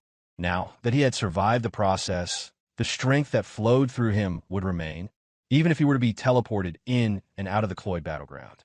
As his breathing steadied, he lifted his hand, ready to test the technique from the fist of no mercy martial art. With a seemingly effortless thrust of his palm, he unleashed a gust of wind so strong that it shattered the study chair nearby. Surveying the destruction he had just caused, he silently reminded himself that if he planned to sell the escrow's necklace, replacing the broken chair would have to come first. The following day, he made his way to a small park nestled in the Mountaineers neighborhood. His initial plan was to train and refine his techniques from the fist of no mercy and also strengthen his physical body. However, upon arriving at the park during the day, he discovered far more people than he had anticipated.